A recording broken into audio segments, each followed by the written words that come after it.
Good morning, and welcome to the Wisconsin County Association Virtual Legislative Exchange. My name is Lance Plimmel, Chair of the Wisconsin Counties Association Board of Directors. It's a pleasure to see so many members of the county government family are joining us here this morning. You know, it's been almost a full year since we entered into this world of virtual participation, and my hope is that we can begin to meet in person again in the not too distant future. Despite the challenges we faced during this pandemic, county elected officials and staff have continued to provide the highest level of service to our communities. It is through your dedication and participation in events like this that we have the opportunity to share ideas and enhance those efforts. So on behalf of the entire WCA Board of Directors and the WCA staff, we welcome you to this event. This meeting is officially called to order. I would ask at this time that you please rise and join me in the Pledge of Allegiance. I pledge allegiance to the flag of the United States of America and to the republic for which it stands, one nation under God, indivisible, with liberty and justice for all. We have a very full agenda this morning, and so, without further delay, we will start the program.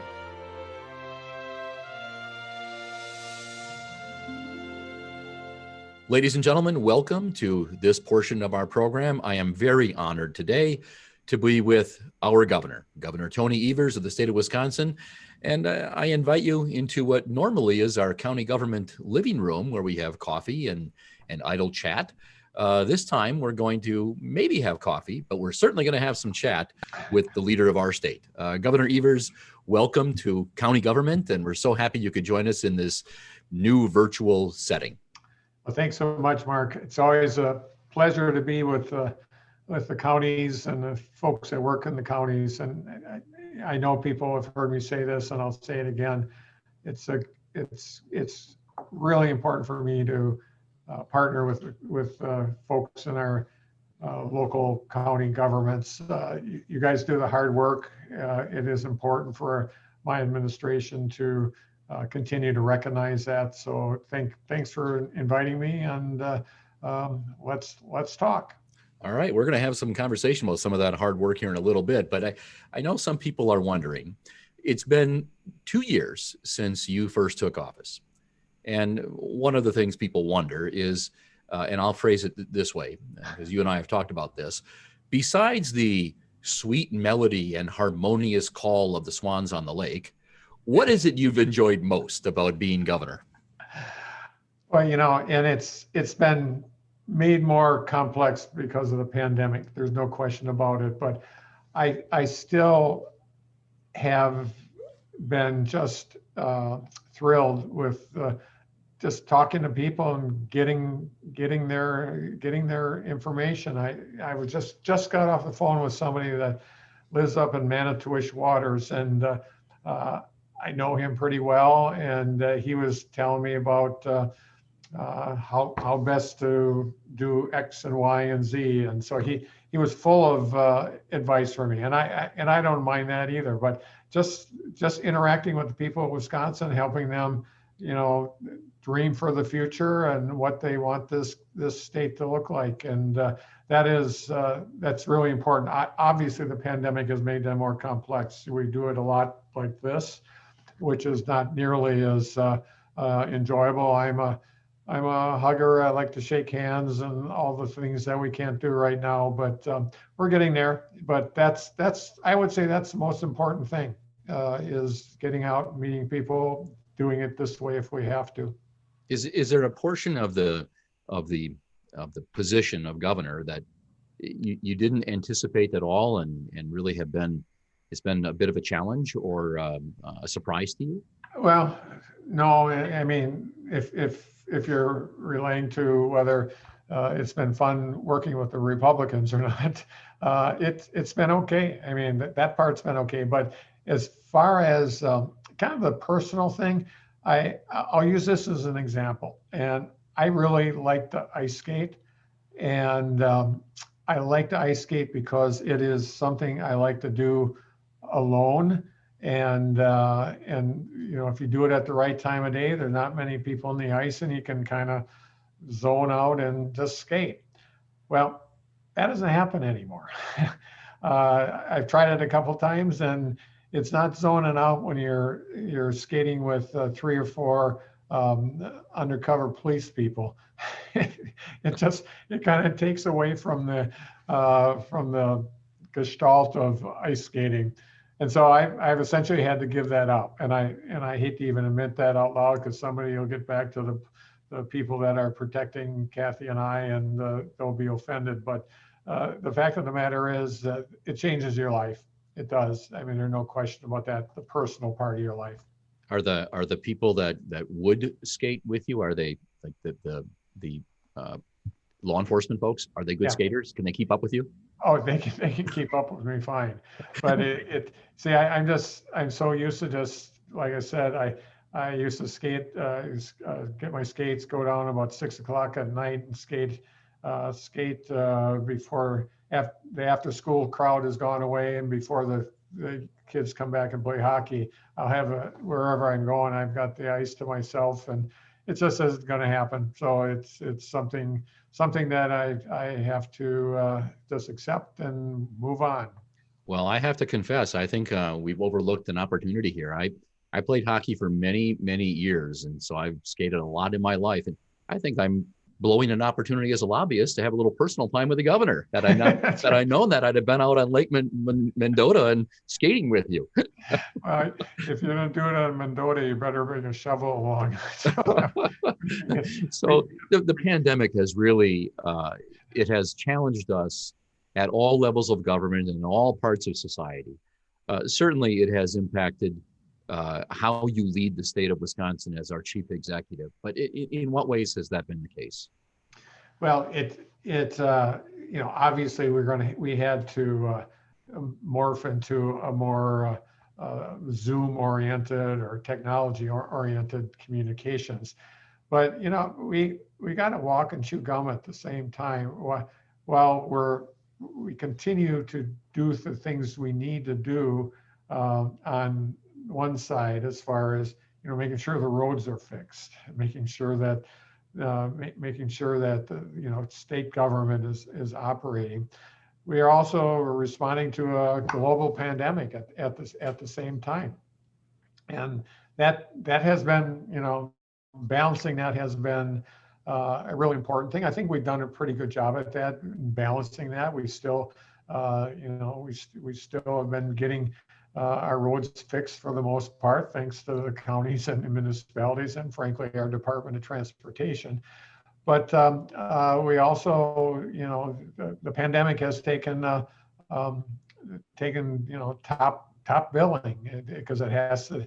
We're talking about saving lives, and that is obviously taken a real important part of our jobs to focus on that. But we can't afford to let other things go too. So it's been a balancing act, but I think we've been able to do the good work that we've needed to do.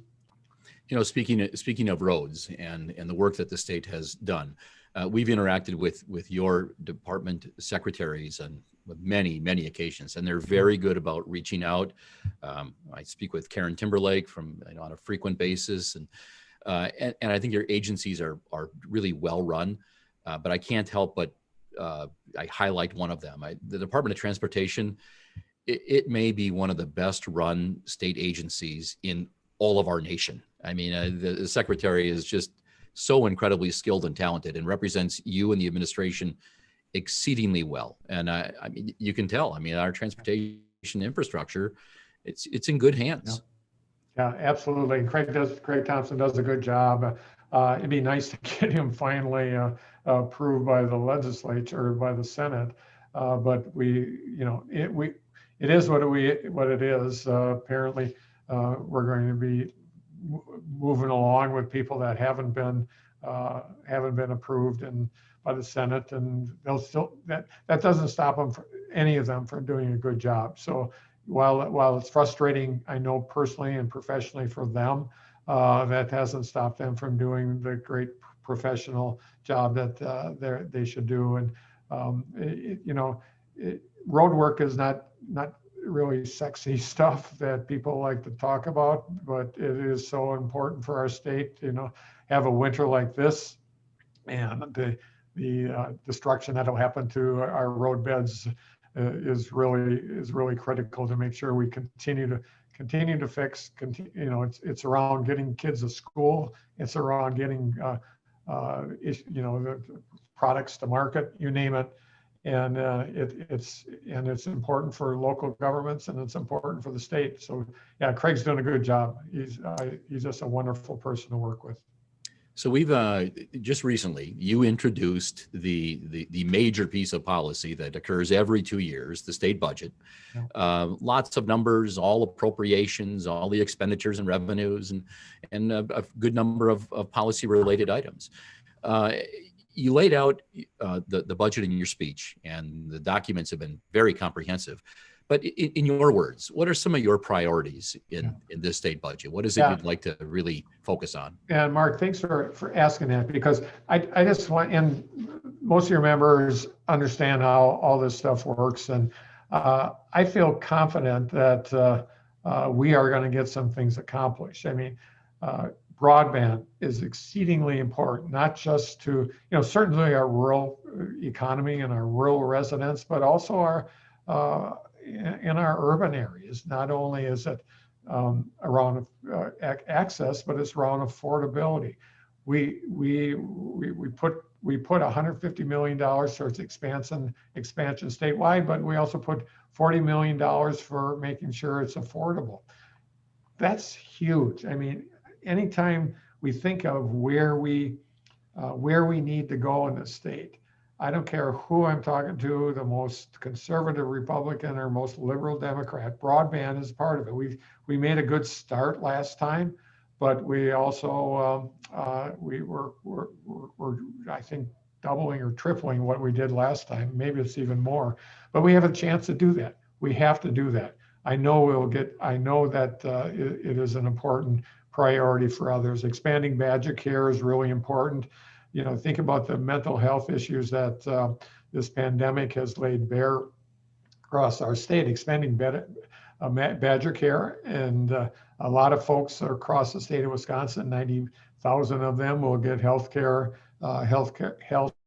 coverage by doing that. We're paying money into the federal government every year, and we aren't getting what we should get back because of our inability to expand Badger Care. I know we can get this done. The other thing are two really important ones, and it impacts every county in the state. It's bouncing back economically from this of this pandemic, and it's not just bouncing back; it's bouncing back better. And that's why we did two things. One is we're putting with WEDC. $200 million for small businesses, and that is critical. Main Street across this state, whether it's rural Main Street or suburban or urban, those businesses have struggled the most. There's no question about it. We need to give them help to hire back and to keep people hired. Also, making sure that we're focusing on venture fund, making sure startups, which have really dried up during the pandemic. I don't care where it is across the state of Wisconsin. We need more venture capital, and that $100 million for that is also really important. The other and some money for local and regional workforce development activities. And the last thing I think people feel strongly about, and I do too, is education, whether it's 2/3 funding for our public schools, or whether it's additional money for our University of Wisconsin system. Those are all critically important for us to bounce back. I had a chance this weekend to read some of our neighboring states and what they're going to be focusing on as it relates to bouncing back and bouncing back better. All of them are going to be focusing on the issues that I've talked about, especially higher education. A lot of people understand how important higher education is. not just, for preparing people for the future, but what it does to local economies. It's really critical. So those are the areas that I'm very excited about, and very very excited about having you be part of the final budget. Part of the budget, you're recommending that there also be some flexibility with a local option half-cent sales tax. I really think this idea kind of started with Milwaukee County. That's had definitely some challenges. What are your thoughts on what's your thinking behind the sales tax proposal? Yeah, and that's a great question. But yes, last biennium it was primarily Milwaukee County that was taking a look at this, and I've heard from lots of folks across the state, county and municipalities saying, we can do this. We're falling behind what other states are doing, what other municipalities are doing in other states, and other counties and other government agencies. And it's not that we're looking to raise money, but raise taxes on people. But sales tax is something that can come in various ways, and it's not a deal. It's not a great deal. It's 0.5% sales tax. A lot of that will be paid for by people out of state. Of course, some of it will be in state, but our local municipalities, our local counties need to have that revenue. So I'm looking forward to getting this through this time, and the reason it's in there again, frankly, is because I've heard from so many others outside of the Milwaukee area. It's important for the people in Marathon County, La Crosse County, and counties up north. It's really the time has come, and so I'm hopeful that you and your organization can spend some time educating legislators about it, because I think we can get it done with some help. Now, some of the other areas, frankly, in addition to that I think will directly impact counties and county government, broadband expansion. I'll say that again. It opens up growth and innovation and education, really important. And of course, we talked about roads before. I'm very happy to put in a 4% over the biennium for road work, and 5% around the issue of transit. All those are important things. And one thing that people may have missed in the talk about all the different things, but it's getting around the state that I learned these things, but preventing flooding is an increasingly thorny issue for local government and county governments. And so we're doing whatever we can to put some more money in there to increase the ability to mitigate that before after it started, and also 15. So that's about $10 million in that flood control arena, but also $15 million in a pilot program to support flood proofing and prevention for local roads and infrastructure. That's huge. I mean, I can tell you the counties I've gone to over the last couple of years that have really had to invest time and money, and we have to have a much more comprehensive view of how flooding is really impacting our infrastructure in our state. So those are just some of the things that I think people in the counties might be interested in knowing about, and so I feel good about that. I also feel good about the fact that we've asked for more money for county UW extension agents. I think it's important to make sure that our farmers have the best information possible, and those people are indispensable, I think. And so we're going to be able to provide some resources to improve that services too. Well, later in the program, we will have Governor Tommy Thompson, now president of the University of Wisconsin System, on. And I've known each other quite some time, and I've known Tommy Thompson a long time. You and Governor Thompson seem like two people that could have a true Wisconsin refreshment and solve a lot of problems together. So how is your relationship with the university president, Tommy Thompson? It's great. I mean, he and I talk regularly. We also just a couple days ago in Oshkosh with one of our healthcare providers and the University of Wisconsin Oshkosh, and Tommy Thompson and myself opened up a new COVID-19 vaccination center at UW Oshkosh. So it's kind of like the Wisconsin idea on steroids, where they're working with our state government and our health services, along with the UW system and a healthcare provider to provide the best services possible. Today I was in Marinette.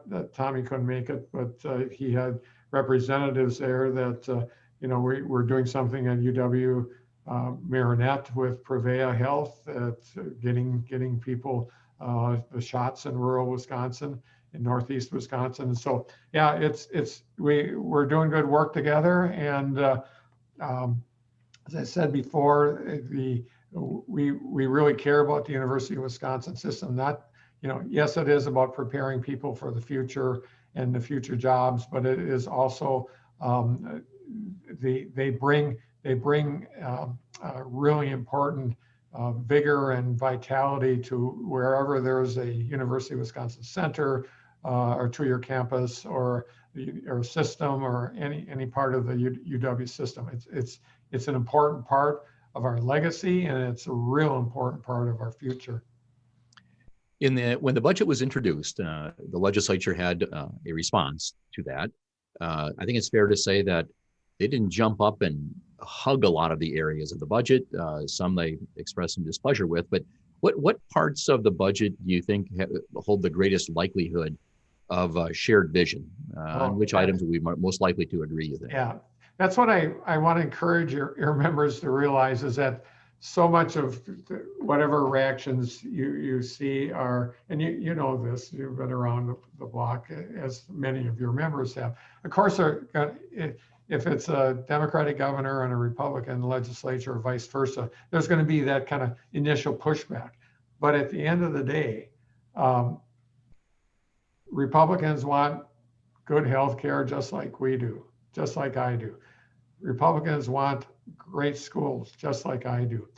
They want to make sure that we recover from the pandemic, and having $200 million set aside for our small businesses across the state of Wisconsin. They may disagree with the number or something like that, but of course they want that. Of course they know as well as I do that whether it's in northern Wisconsin or in one of our urban areas, venture capital is really important. We've been talking about this for years. We have an opportunity to take care of that. So there are some big broadband. They've been talking about it. We've been talking about it. Now I think we have proposals on the table that absolutely will be part of the final budget. May they look a little different? I'm sure they will. But I think Republicans want the same things we do. We want to recover from this pandemic, and we want to recover better than we went in. We have to take this opportunity not just to get back to where we were, but really look at the future. And broadband's a perfect example of that. If we continue to kind of slowly get it going, we will fall behind other states. We have to have a major effort around that. We have the opportunity to do that. We have the resources to do that. I think there will be bipartisan support on a whole number of things that we have proposed. And I'm not looking for the credit. I'm just looking for us to move forward. We have been talking with Governor Tony Evers, governor of the great state of Wisconsin. Governor, any final parting thoughts you'd like to share with the county family? Well, certainly. One last thing I'll mention, and I don't think anybody's commented on it, but we do have a lot of issues around racial inequities and being an inclusive society in our state. And we've talked about it a lot this summer during the different things that have happened in different states, including our own. And we're really going to be focusing on that internally as as a state government. We think it's important for us to become more diverse and more equitable in the way we approach our world. And so we're going to be spending a lot of our personal in-state time, in-state government time, making sure that we're a Wisconsin for all, and that equity does matter. And we're going to take a really close look at our own practices and our own hiring practices, and how we make sure that the people that work for the state of Wisconsin are appropriately prepared for a different society as we move forward. So that's kind of a internal thing, but it's also something I think as a large employer in the state, the largest, that we're going to be focusing on. I think it's an important thing. We see others do it across the state in the private sector. It's time for us to get on board. Any final thoughts for the county family, folks? Well, again, I thank you for all your good work, and county government is absolutely critical to the success and future of our state. As I've said to start out with, I'll say it to close up. A lot of the heavy lifting is done by county governments and municipal governments, and we want to be a partner. And we want to be a partner in a proactive way. And I think this budget has been helpful. Certainly, I've always appreciated the work of the Counties Association in being representative of a wide, diverse group of counties, from the smallest to the largest, from urban to rural. County Association always does a good job representing everybody, and so I thank you, Mark, and your staff, but I especially thank the folks in county government. One last thing I can tell you: I was up in Marinette today, and I had a chance. We were opening this center for vaccines, and I was given the opportunity, and I probably talked too long, but the woman that is the public health person from that county, just like all of them across the state, you think about those people dealing with it, the health pandemic, and it is a political issue too. And some of the things that some of them have had to go to, it just makes me proud to be a Wisconsinite, to recognize people like them that are county employees, but they're just doing a hell of a job making sure that they're trying to keep people safe and healthy. And like I said, you guys are doing the hard work. I really appreciate it. Ladies and gentlemen, Governor Tony Evers of the great state of Wisconsin. Governor, I want to thank you for personally being always very accessible to county government, and your staff has done a tremendous job. We have very frequent communication. You've been very open to our ideas, and we look forward to working with you on passing a state budget beneficial to all of Wisconsin. Governor Evers, thank you very much. Thanks so much, Mark. Appreciate it. Pharmacy benefits. It's a necessity of any health plan, but employers have a fundamental problem of spending too much on their plans. And as decision makers, you're focused on providing exceptional plans for your employer groups. You don't want to comb through contracts, negotiate variations based on group size, or tell a small employer they will have to pay more than a larger company for the same benefits. And that's where National Cooperative Rx comes in. We are a member-owned, not-for-profit cooperative that coordinates pharmacy benefits for hundreds of self-funded employer groups throughout the United States. Through strength in numbers, we have the purchasing power to offer one pharmacy benefit contract regardless of the employer group size. Each member has the flexibility to set up their plan design in a way that best meets their needs. Yet all members have access to the same deep discounts and personalized attention. Our experienced team helps manage costs through plan design recommendations, formulary oversight, and pharmaceutical education. Because we're member-owned and member-governed, our members are at the heart of every business decision we make. Let us show you the value of National Cooperative Rx.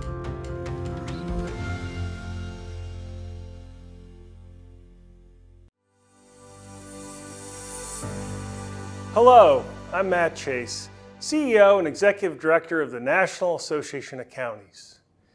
Thank you for the opportunity to participate in the Wisconsin Counties Association's Legislative Policy Exchange. NACO and Wisconsin counties have an incredibly strong partnership, and we are so thankful for the collaboration in our shared mission of serving the great public servants within county government.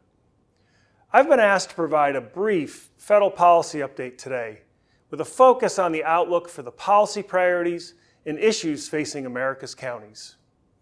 Well, we are only a few weeks into a new presidential administration and a new Congress. It has already been a chaotic, furious start to the new year. With an unprecedented storming of the U.S. Capitol, a semi-virtual inauguration of a U.S. president, and a Capitol complex that remains surrounded by an iron curtain of steel and barbed wire, like a prisoner of war zone. And of course, the nation, even the globe, remains amidst a deadly, mutating COVID-19 virus in this global pandemic. A national emergency that has killed more than 400,000 Americans, made tens of millions sick, crushed countless businesses, left millions unemployed, and has immeasurable other impacts. Within this hectic environment, both the White House and Congress have been busy with important early organizational and policy decisions. In the U.S. Senate, the two-party leaders reached a new power-sharing arrangement, with the chamber split 50-50, the first time since 2001, with the vice president the deciding vote, in this case giving the Democrats and new Senate Majority Leader Chuck Schumer the slimmest of governing control. Across the Hill in the U.S. House, Speaker Pelosi also has an incredibly slim majority, down about 10 seats from last session, leaving her with only a 4-vote margin cushion to reach the magic 218 majority vote threshold. As we've witnessed with each of the new White Houses during the past 25 years, presidential executive orders and federal rulemaking are taking more and more of our time and attention as federal legislating becomes harder and harder. Like the strategies of President Obama and Trump, President Biden has issued a blitz of new executive orders, ranging from COVID-19 mitigation and vaccination strategies, to immigration, to climate and the environment, to Buy American and economic relief. Our NACO staff and our 10 policy committees are working each day to influence and provide practical, real-world input to the new administration on each of these new orders and other pending rules that impact county government.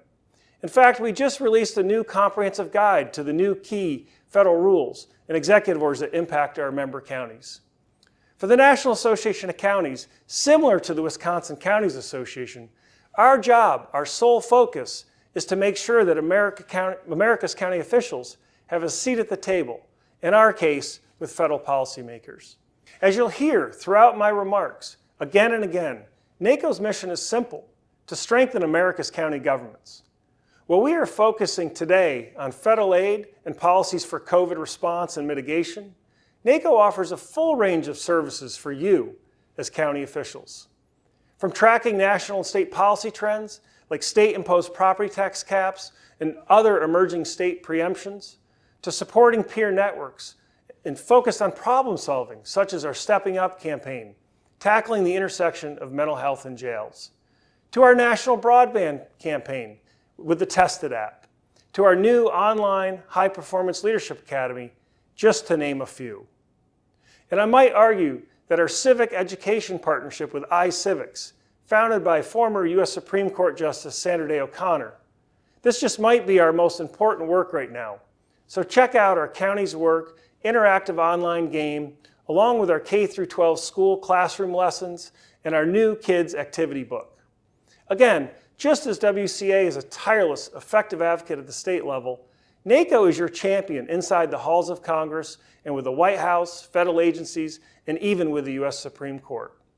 Our commitment is to serve as a nonpartisan, solutions-oriented force with our federal, state, tribal, and local elected counterparts.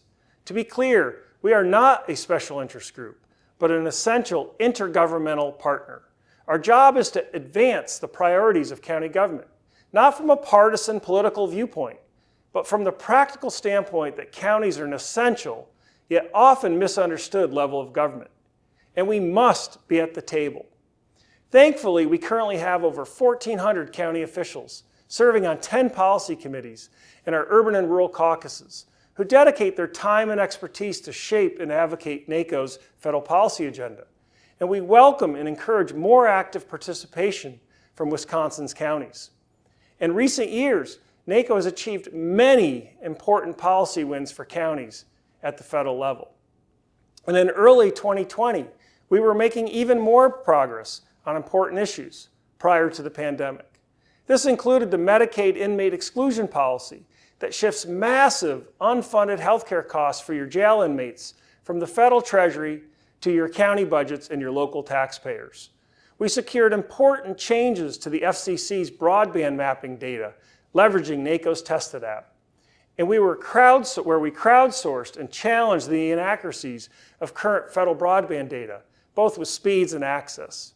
And we're pursuing new county resources for infrastructure that's so essential to our nation's economic competitiveness and our local quality of life.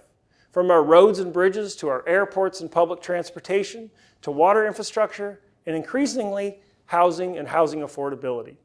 I'd also like to thank U.S. Senator Tammy Baldwin, a proud former county official, for her leadership in our joint pursuit of stronger federal recognition and support for our county veteran service offices.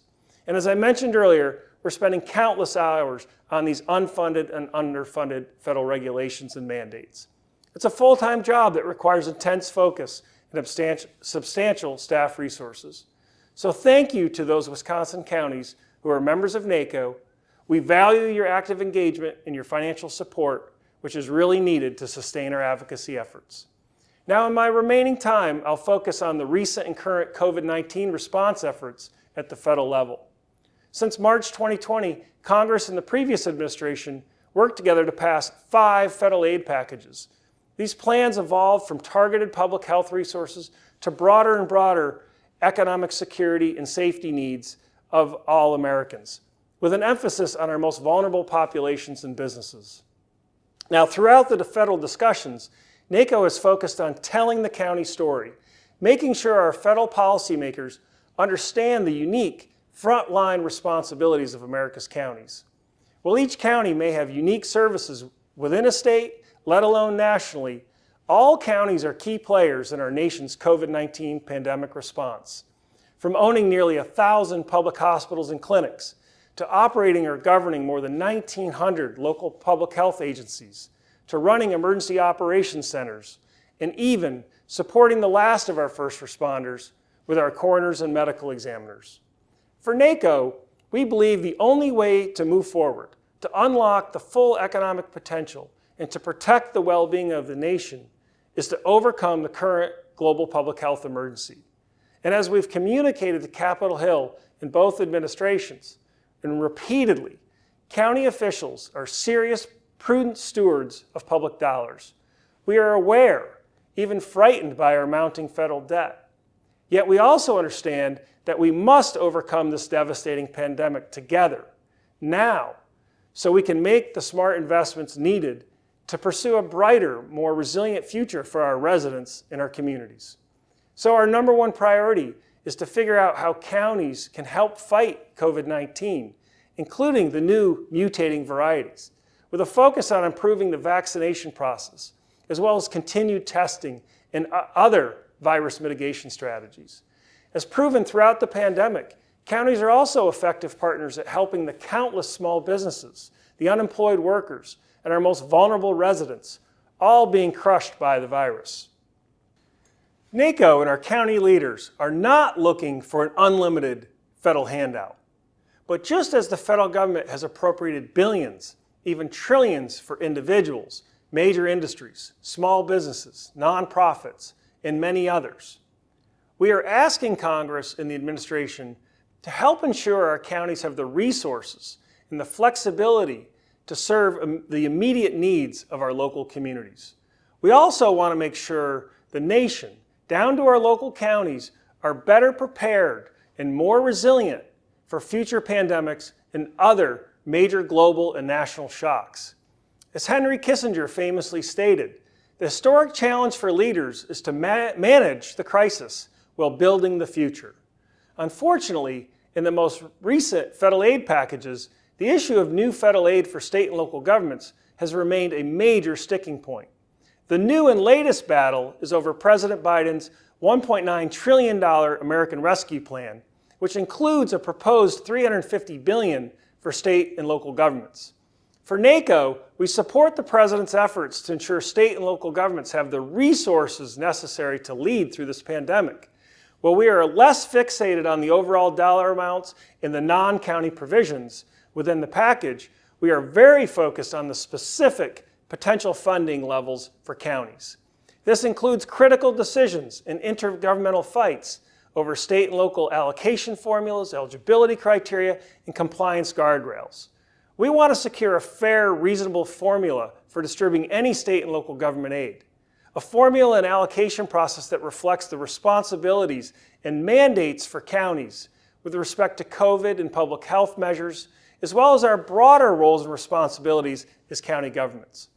Throughout the congressional debates last year, we had to weigh in repeatedly and aggressively on various proposals that too often gave states significant control and power, or rewarded cities far more than counties, and other intergovernmental challenges that you probably live with every day within your own state house and even within your own county. As I wrap up, please be sure to visit NACO's COVID Resource Center on NACO.org, and be sure to participate in our national conference calls and other committee events. We have in-depth, yet hopefully concise reports on available federal resources, updates on the latest federal plans, county innovations, and noteworthy practices, federal resources, and others, including our tools for our social media campaign, We Are Counties. Help us educate our federal policymakers about the important and unique roles that America's counties play. You are all on the front lines providing essential leadership in public services. It's imperative that counties stay at the table with our federal and state partners. Whether on COVID relief, upcoming talks on infrastructure, disaster relief reforms, election reforms, issues tackling things like criminal justice reform and mental health, to our nation's broadband strategies. Now, let me thank you again for inviting me to speak. I look forward to continuing to work with you and the Wisconsin Counties Association as we build stronger counties for a stronger America.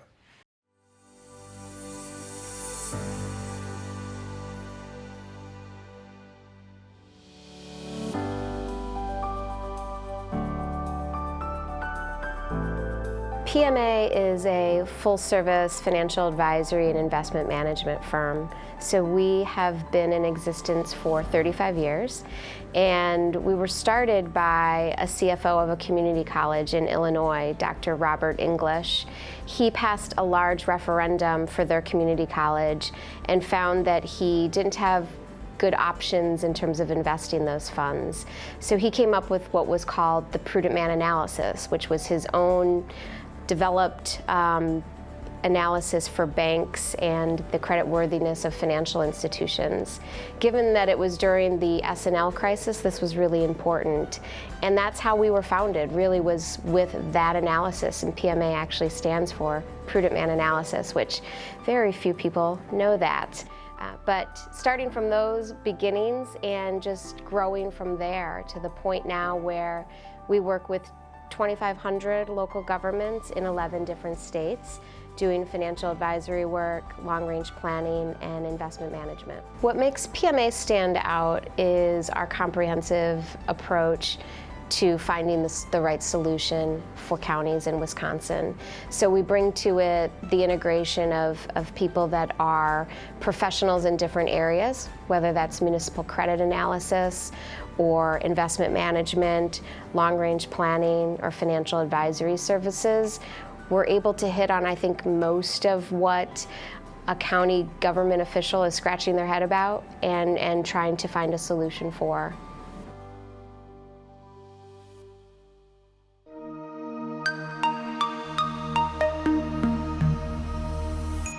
Good morning, and thank you for joining us at our legislative exchange. We're now at the portion of our event where the WCA Government Affairs team will provide our legislative update. And by legislative update, today we're really going to focus on the state budget, since that's the item that's really taking up all the oxygen in Madison. So I'm Kyle Christensen. I'm the Director of Government Affairs with the Wisconsin Counties Association, and I'm joined by our entire Government Affairs team today. That includes Sarah Diedrich Kadsdorf, Dan Barr, Marcy Rainbolt, and Chelsea Fiber. So again, today what we're going to do is give you a little bit of a budget update, relatively high level over the next 60 minutes or so.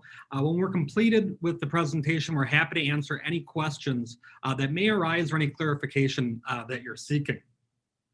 So with that, I think we'll get started. I'm going to give a brief overview kind of on some of the budget numbers, and then we'll follow that with a more county-specific breakdown of some of the large items included in the budget. Again, this won't be comprehensive today, but please remember that WCA and our Government Affairs team has provided a comprehensive budget summary that's available on our website at wicounties.org. So getting started, one of the first things I think anytime we talk about a budget, one of the first things that comes to mind is, well, how much money do we have? And how much new money are we raising? This chart here shows the general fund tax changes that are included in the governor's proposed 2-year spending plan. And the numbers I really want to take note of here are the net change here in the bottom right corner of this chart. And what you can see is that the governor's proposed budget on net generates about an additional $500 million in each year of the budget. So it's about $1 billion. Now, based on the reaction that we've already seen from the Republican-controlled legislature, a number of these revenue enhancement measures or tax increases that the governor has proposed will largely be dead on arrival when the budget goes before the state's budget writing committee, the Joint Committee on Finance. So what that means is that even before the legislature really begins its work on the budget, they're going to have about $1 billion hole because they're not going to do some of the revenue enhancement measures that the governor has proposed. In addition to that, when you add the $1 billion that they're not going to do in tax increases, with the roughly $700 to $800 million that would be generated through Medicaid expansion, which is something the governor's also proposed, we're looking at about a $2 billion shortfall because neither of those items are going to materialize. So I think that should hopefully give us a good understanding of where this budget is starting. Essentially, they're going to have to cut about $2 billion out of what the governor proposed, given they're not likely to do Medicaid expansion and they're not likely to do some of the income tax cuts that the governor's proposed. Moving on from some of the general fund tax changes, where does the money come from? And what you can see here is that the state's general purpose revenue, or the state's general fund, which is comprised largely of income and sales taxes, and we'll talk about that next, but that represents almost half of the state budget. In addition to that, though, the other large chunk of money that the state uses to fund its 2-year spending plan are federal dollars. And you can see here that the governor's budget proposes about 30% of all spending is from the federal government. Now, I will note that there is a current stimulus bill before Congress in Washington, D.C., that if passed would not only provide additional aid to local governments, counties included, but would also include about $3.2 billion in additional funding to the state of Wisconsin directly. Assuming that package passes in its entirety and at the amounts that it's being proposed, you would see that 30% Fed number grow significantly. So right now, when the governor proposed his budget, he's not assuming any additional federal support or federal stimulus. But as things are looking right now, it appears that some will be on the way. There will be cash transferred from Washington, D.C. to Wisconsin. And ultimately, that means that the state budget is likely to be more reliant on federal funding than what this chart shows. Looking specifically at the general fund in our next slide here, what you can see is that this is really an age-old issue with Wisconsin's tax code. And what I mean by that is we don't have a very diverse tax base. You look at where the state generates its money from taxes, it's really two sources. It's the individual income tax, which comprises almost 50% of all tax collections that the state takes in, and then it's the sales tax. This is one of the reasons when we talk about Wisconsin being a high tax state, a lot of times we're referencing the income tax. And Wisconsin has, we're in the top 10 as it relates to the individual income tax. And this chart shows you why. It's because we're not overly reliant on other revenue streams or sources. You can see the sales tax represents about 1/3 of the money the state collects. but our sales tax nationwide is well below average. So one of the things you'll see in the governor's budget that we're going to talk about is additional reliance on sales tax, especially at the local level. But again, this is nothing new, but I do think it highlights Wisconsin's very narrow revenue stream for funding state and local governments. The next slide here, we look at which programs really received a significant increase in this budget compared to the last budget. And of course, the number that sticks out here is the Department of Public Construction. What you can see is that in the governor's budget, the governor's proposing about $1.6 billion in additional funding for DPI, or in other words, K-12 education. That's where a lot of the new spending is going. You can see that represents about half of all new spending is going to DPI. Next, you can see the Department of Health Services. You're looking at about a $463 million increase. That's largely driven by the state's Medicaid program. And then finally, maybe a surprise, because we don't usually see this in this area, is the Wisconsin Economic Development Corporation. And the reason that you're seeing a rather significant increase in investments in WCA is because the governor's funding a number of new COVID-related initiatives for small business and other entities affected by the pandemic through WCA. And that's why you're seeing the increase with the Wisconsin Economic Development Corporation. But really, once again, I think the story here is about half of all the new spending in this budget is going to K-12 education. Moving on to the next slide, you can see here where the budget actually allocates the funds. And you can see that the biggest allocation, about 50% of the entire state budget goes to local assistance. And that's comprised largely of aids to local governments, including counties, and then K-12 education as well. The next biggest chunk is aids to individuals. This is largely the Medicaid program and other social support programs.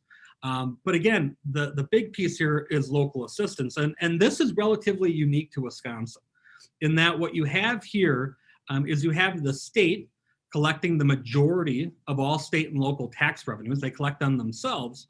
But what they then do is they redistribute those dollars back to local units of government. And the reason for it is because we have a system here in Wisconsin where counties primarily are actually the level of government providing the service.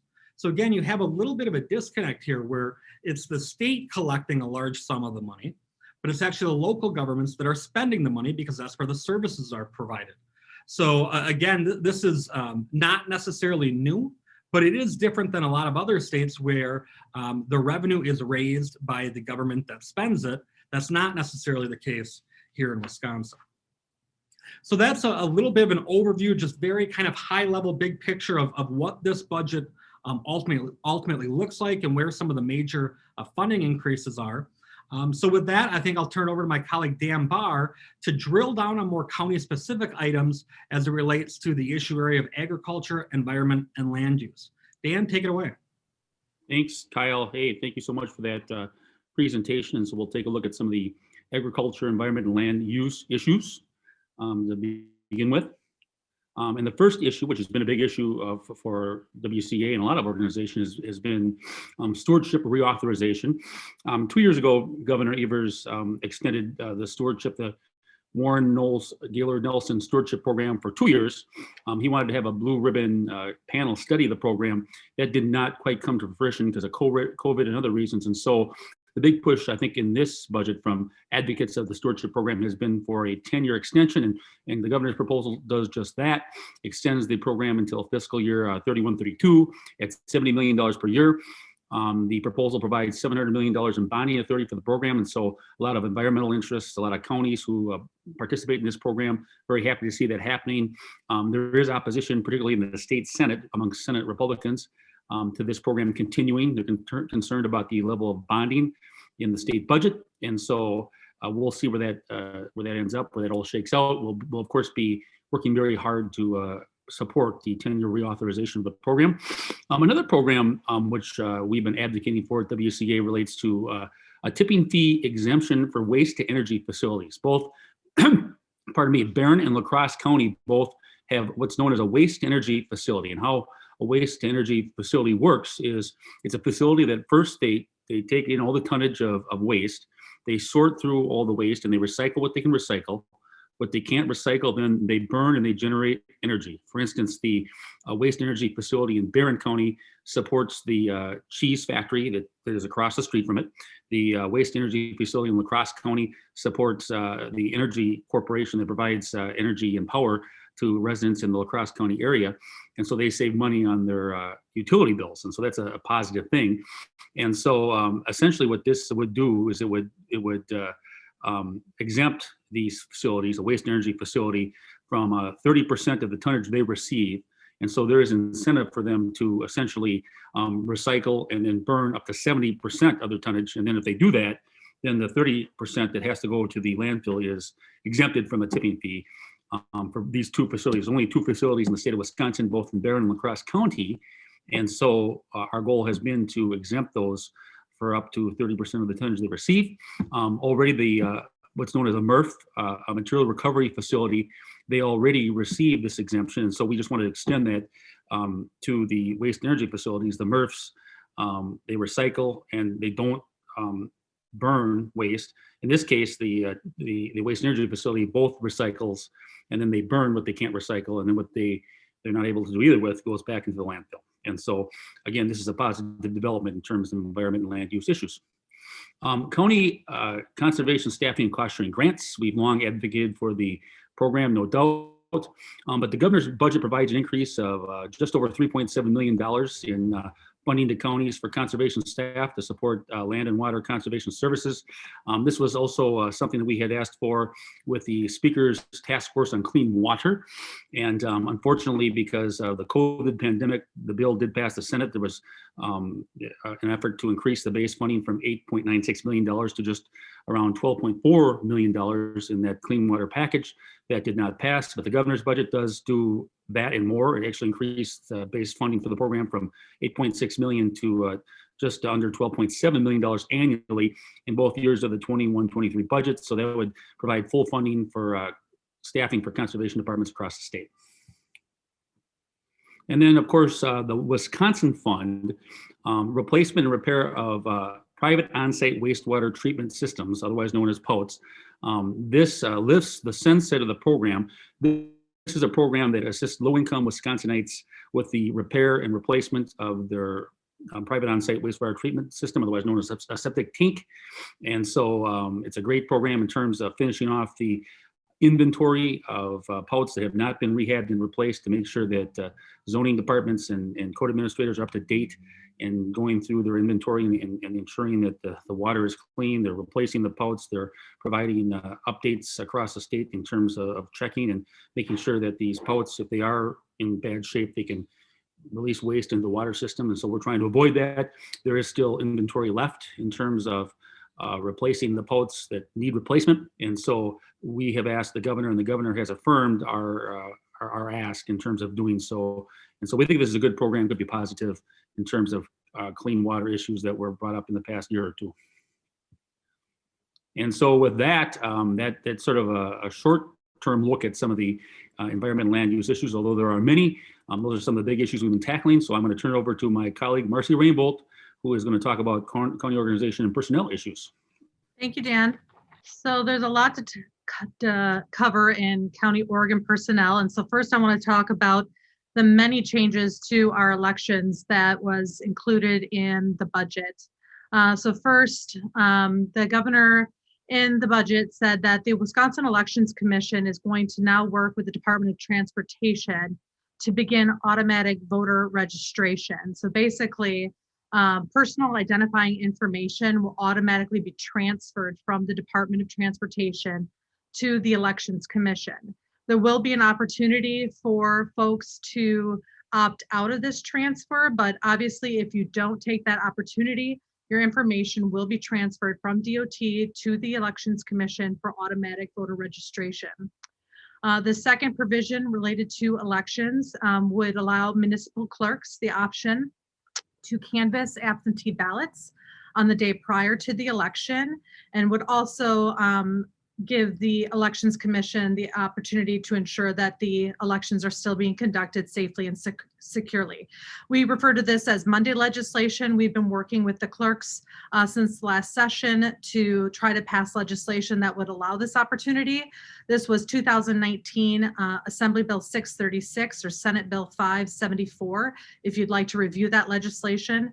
There was many provisions in that bill that people would or municipalities would have to adhere to actually take advantage of that opportunity, including how to secure the ballots, how to provide public notification, all the other requirements that are included with absentee ballots. But new in this, included with the budget, was that canvassing would only be allowed to happen during specific time of 7 a.m. to 8 p.m. on the day prior to the election. The third provision on elections included in the budget eliminates the restriction on how soon a person may complete an absentee ballot in person and provides that they must do so no later than 7 p.m. on Friday preceding the election. The fourth provision is modifying the scheduling of special elections to ensure they are scheduled with sufficient time to comply with federal requirements for sending ballots to military and overseas voters. Fifth is authorizing the Wisconsin Elections Commission to reimburse counties and municipalities for certain costs incurred with the administration of special primaries and special elections. This too was a bill that was introduced in the 2019 legislative session, Senate Bill 71. It had overwhelming bipartisan support in both the Senate and the Assembly. Unfortunately, it just wasn't able to get through the legislative process. So we're excited to see that it was included in this budget. Hopefully we'll be able to keep it in the budget. We have a lot of information on past special elections where the costs that were incurred at the local level were just astronomical. So this is encouraging to see it included in the budget. And then last but not least, the budget includes modifying the Election Commission recount appropriation to allow local units of government and petitioners to be reimbursed in a timely manner. Next is broadband. So we all heard from the governor prior to the release of his budget that this was going to be the year of broadband, and he kept true to that promise in providing $200 million in investment for broadband. His main focus was increasing the funding for the Broadband Expansion Grant Program, which is housed at the Public Service Commission. So he provides $151.7 million in GPR over the biennium for the program. And then there's also $2 million annually from the state's Universal Service Fund, and that's required statutorily to be provided. A little bit about this program. In the 2019-21 budget, there was $48 million provided for broadband expansion grants. So clearly this is a significant increase in the program. In 2020, there was 143 applicants for that $48 million, and they requested over $50 million in grants. 72 grants were ultimately awarded. And then since 2014, so the inception of the grant program, the PSC has awarded 210 grants. Further on broadband, the bill eliminates restrictions for certain municipalities that are defined as underserved or unserved, so that they may invest directly in broadband infrastructure and provide this service to their residents. These communities would then be able to apply directly for the broadband grants from the PSC. And then finally on broadband, I think really interestingly is a new program created in the budget, which is the Broadband Line Extension Grant Program. The budget provides $1.75 million in GPR in the first year of the biennium and $3.5 million in the second year.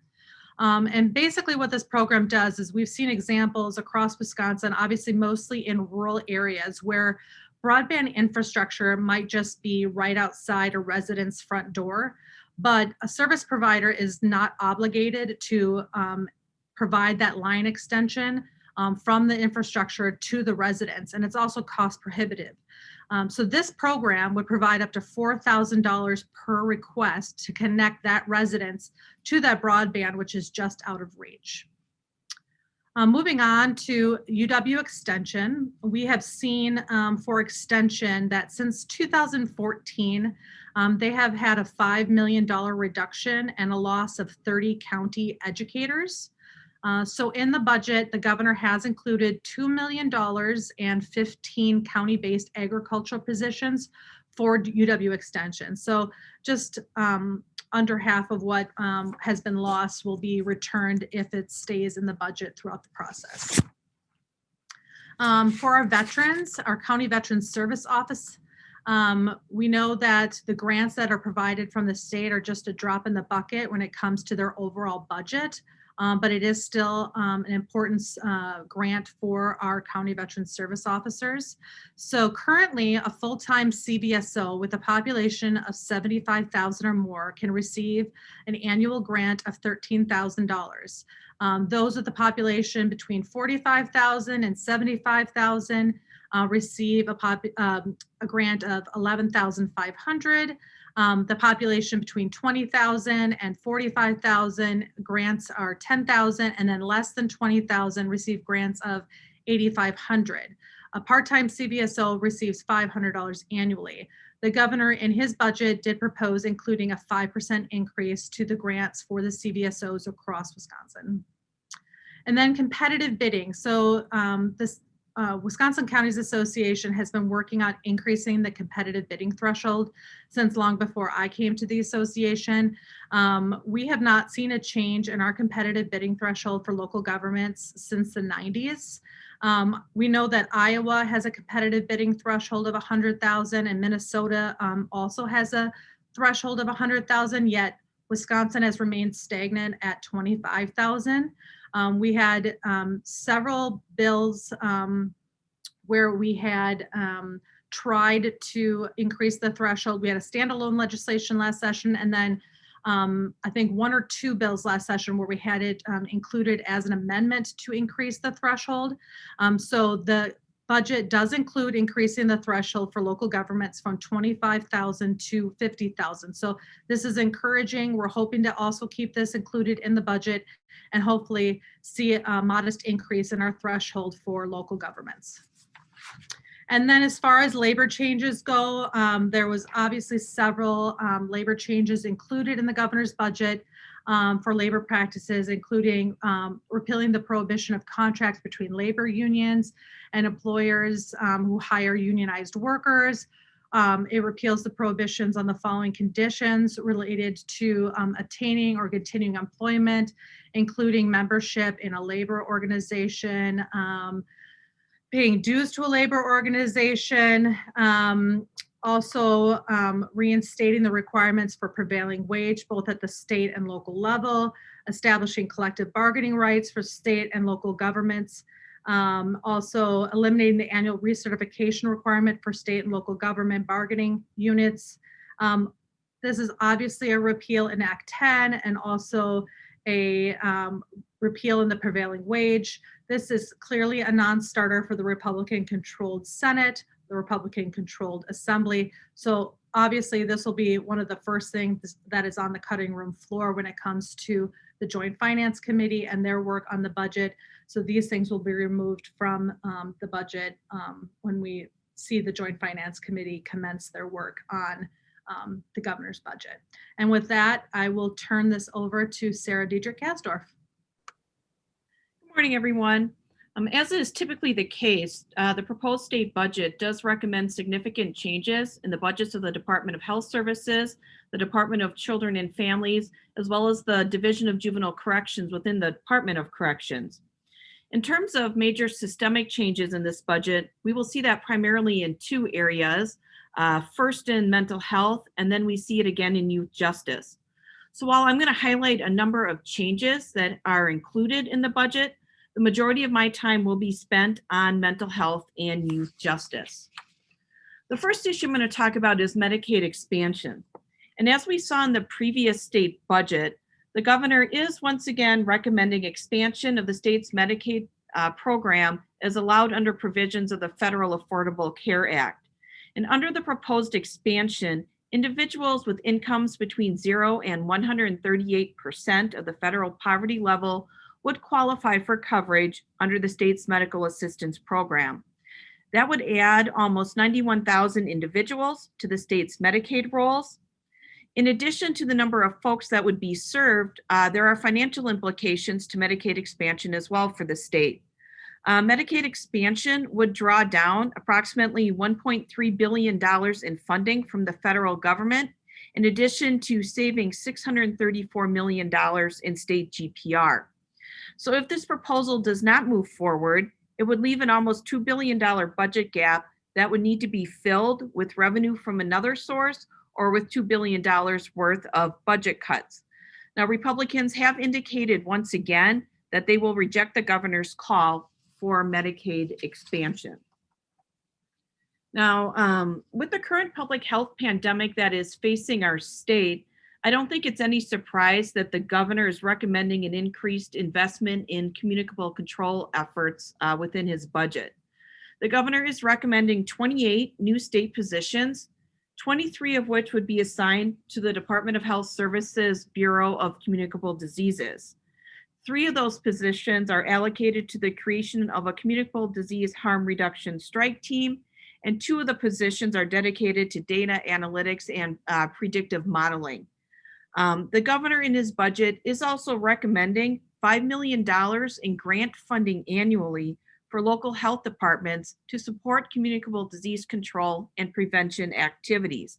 However, that funding amount, I would say, is far below the request that our local health departments made of the governor. This next item was really welcome news in the budget. As you know, counties perform eligibility determinations for the food share and Medicaid programs through our 10 income maintenance consortia. And as we see in many program areas, the funding provided by the state is insufficient to cover our costs. Over the last several years, we have been working really hard to not fall behind in funding our income maintenance programs. So that means that whenever there is an increase in workload or a change in caseload, we've been asking the state for an increase in funding. So the governor's budget does recommend a funding increase in the income maintenance administration allocation to reflect a re-estimate of the caseload and updated program requirements. The increased funding amounts are $3.6 million in fiscal year 22 and almost $5.3 million in fiscal year 23. And that is a combination of state and federal funding, meaning that the state invests GPR, and then we are able to draw down federal matching funds at about a 50-50 rate for each dollar that the state invests in the program. And these numbers are very consistent with the DHS budget request. We did ask the governor to include the DHS budget request in his proposal. However, if Medicaid expansion does move forward in the budget, then we will be seeking additional revenue to cover that increased workload. Now, the governor's budget does make significant investment in mental health services, and the governor announced those investments a number of days before he actually introduced his budget. And while we won't have time today to discuss the full package, we will hit on some of the highlights.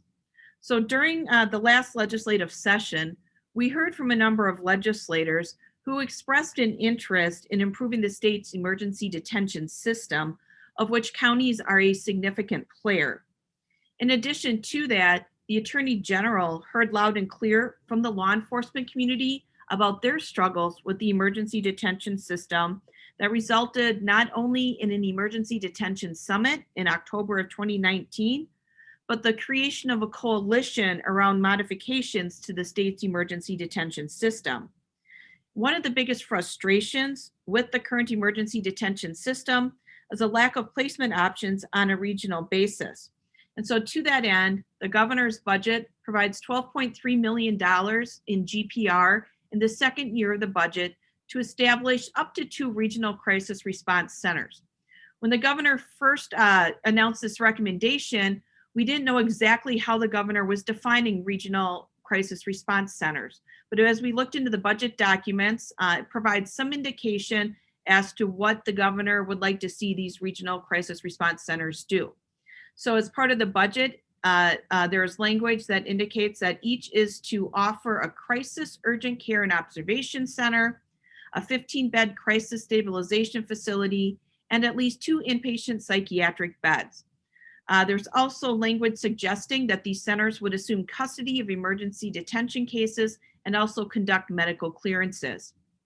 In addition to the 2 crisis response centers, the governor's budget provides an additional $5 million in GPR in the second year of the budget to establish 5 crisis stabilization facilities across the state.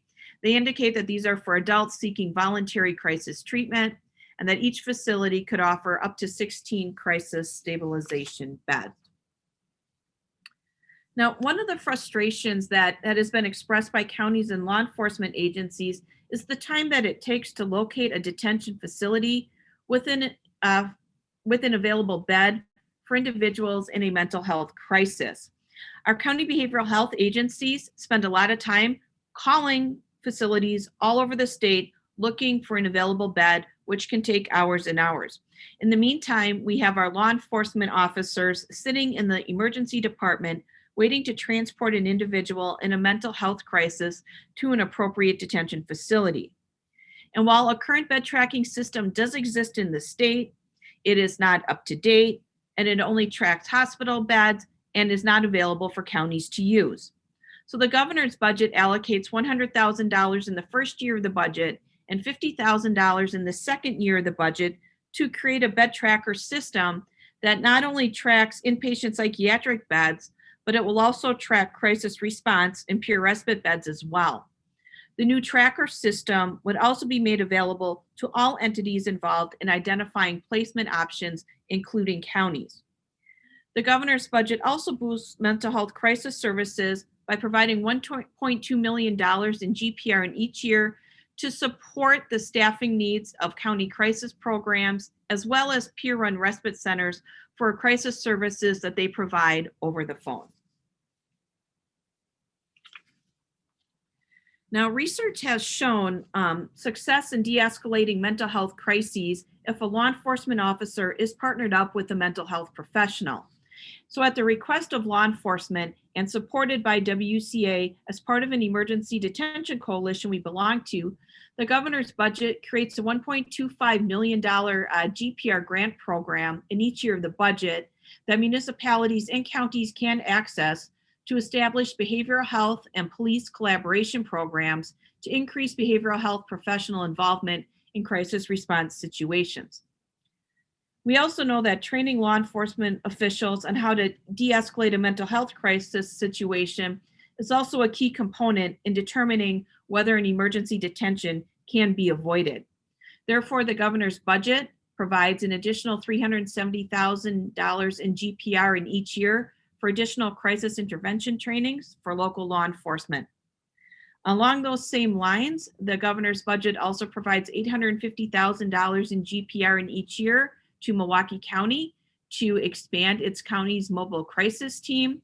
And the budget also provides $100,000 annually to promote suicide prevention and awareness in veteran communities by conducting improved outreach to the traditionally underserved veteran populations.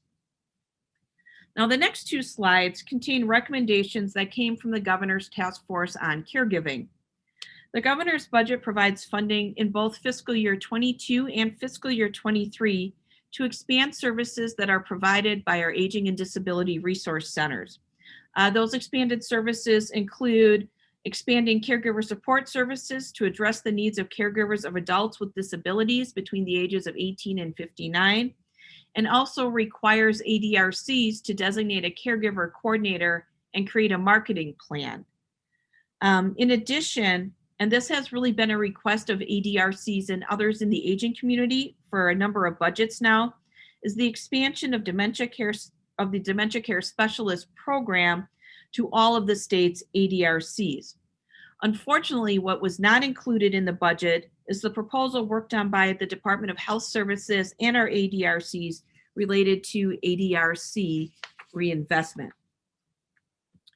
So moving on now to county nursing homes, it is no secret that our state's nursing homes have really been struggling to make ends meet given the low rates that are provided through the state's medical assistance program. Our county nursing homes, one could argue, are disproportionately impacted by the low rates given the higher acuity levels of the individuals that we serve. The nursing home industry has really done a wonderful job over the last several years in documenting the state's caregiver crisis and the need for increased funding to support our direct care workforce. So the governor's budget provides $78.3 million in fiscal year 22 and $163.7 million in fiscal year 23 to increase the rates paid to skilled nursing facilities throughout the state.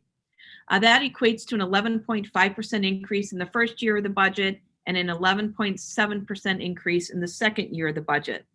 And of those amounts that are allocated, nursing facilities are required to dedicate $40.4 million in the first year and $37.4 million in the second year to the direct care workforce.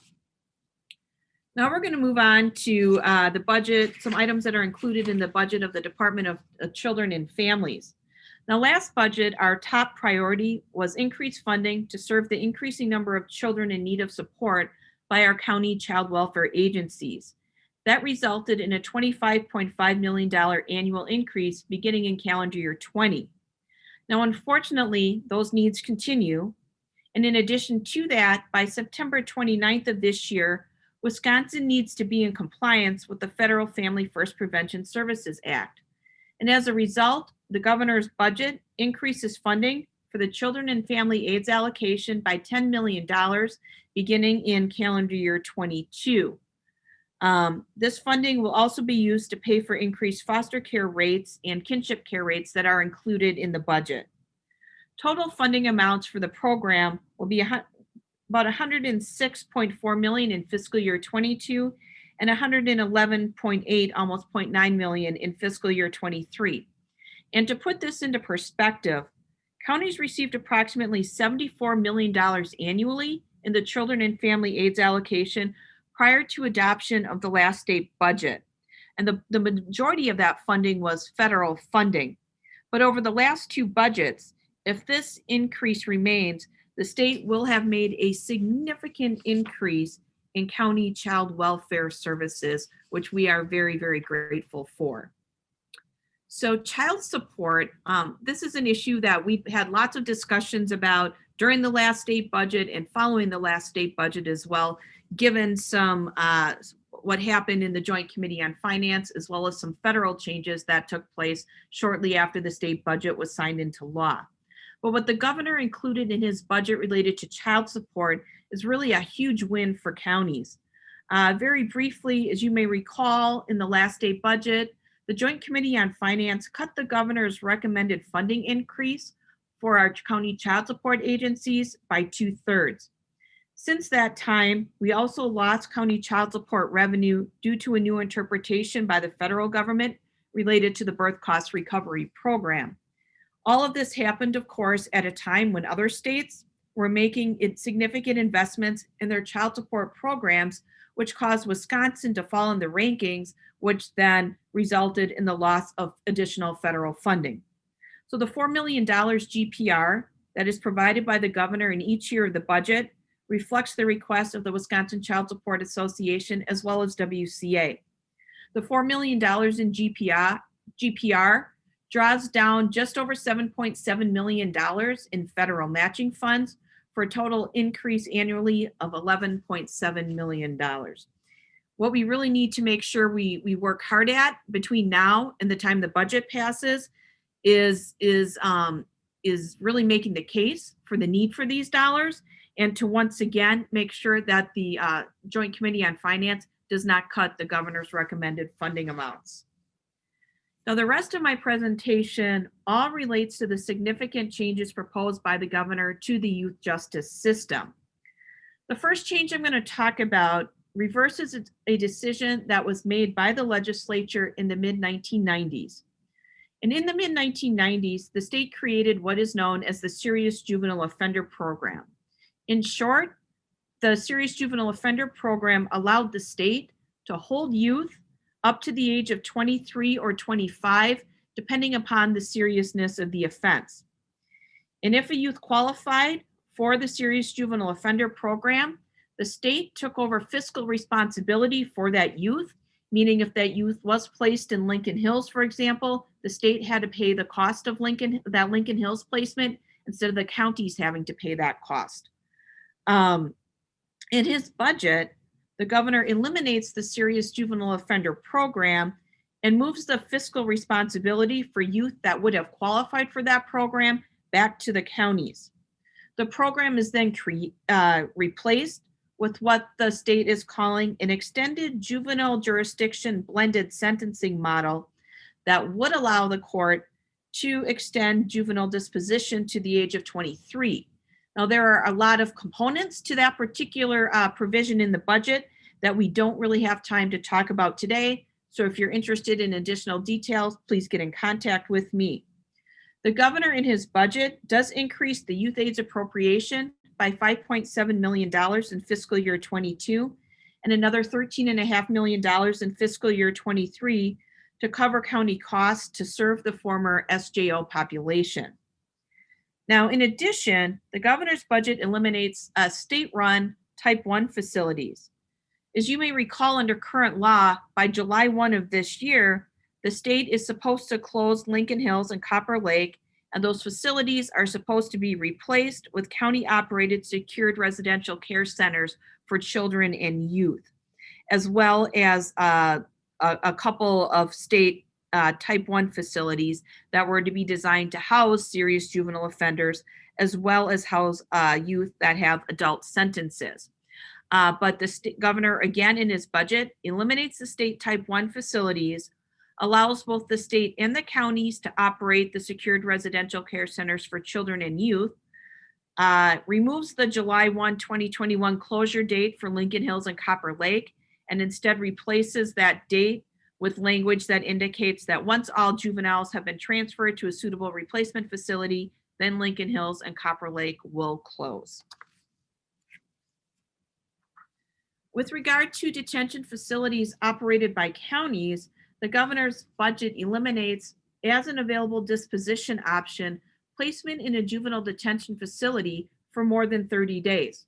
So what that really means is the closure and elimination of our county-run 365-180 programs. So if we take a look at this in general, Lincoln Hills and Copper Lake is closing, so we know we will need some placement options for those youth. We know right now that only one county is moving forward with constructing an SRCCCY. And so the question really becomes, what are we going to do with these youth that were formerly in Lincoln Hills and Copper Lake, or that would have been placed in our SRCCCYs, or even in our County 365-180 programs? So I think where the state is going with this is they are really trying to move away from detention options or corrections options as placements for youth. And instead, the state really is moving toward more of a community-based treatment model, which based on research is probably the right direction in which to move. And I think most of our counties would probably agree with that philosophically. However, I think our counties have raised some concern about how all of these pieces fit together, whether or not we will have the infrastructure in place during the 2 years that this budget is in effect in order to close Lincoln Hills, in order to close our 365-180 programs. But in order to accomplish this, the goal that the state has set, the state budget does contain funding to provide youth justice workers first with some foundational training, similar to the foundational training that's provided to our county child welfare workers, to get them to think differently in terms of what a youth's needs are and whether or not those needs should be provided in a facility or whether or not we really could serve that youth in the community. The budget also contains funding for the provision of evidence-based services that are aimed at preventing the removal of children from their home. And this particular provision applies not only to the youth justice system, but to the child welfare system as well. The budget also includes a pilot program funded at $8.8 million to to serve moderate to high-risk youth. And under the program, counties will select an evidence-based treatment model and then partner with community clinical service providers who are trained in that particular treatment model.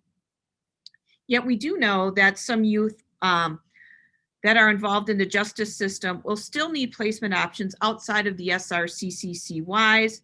And so the budget does create a grant program for out-of-home care providers to provide intensive services for justice-involved youth who require treatment services in an out-of-home setting.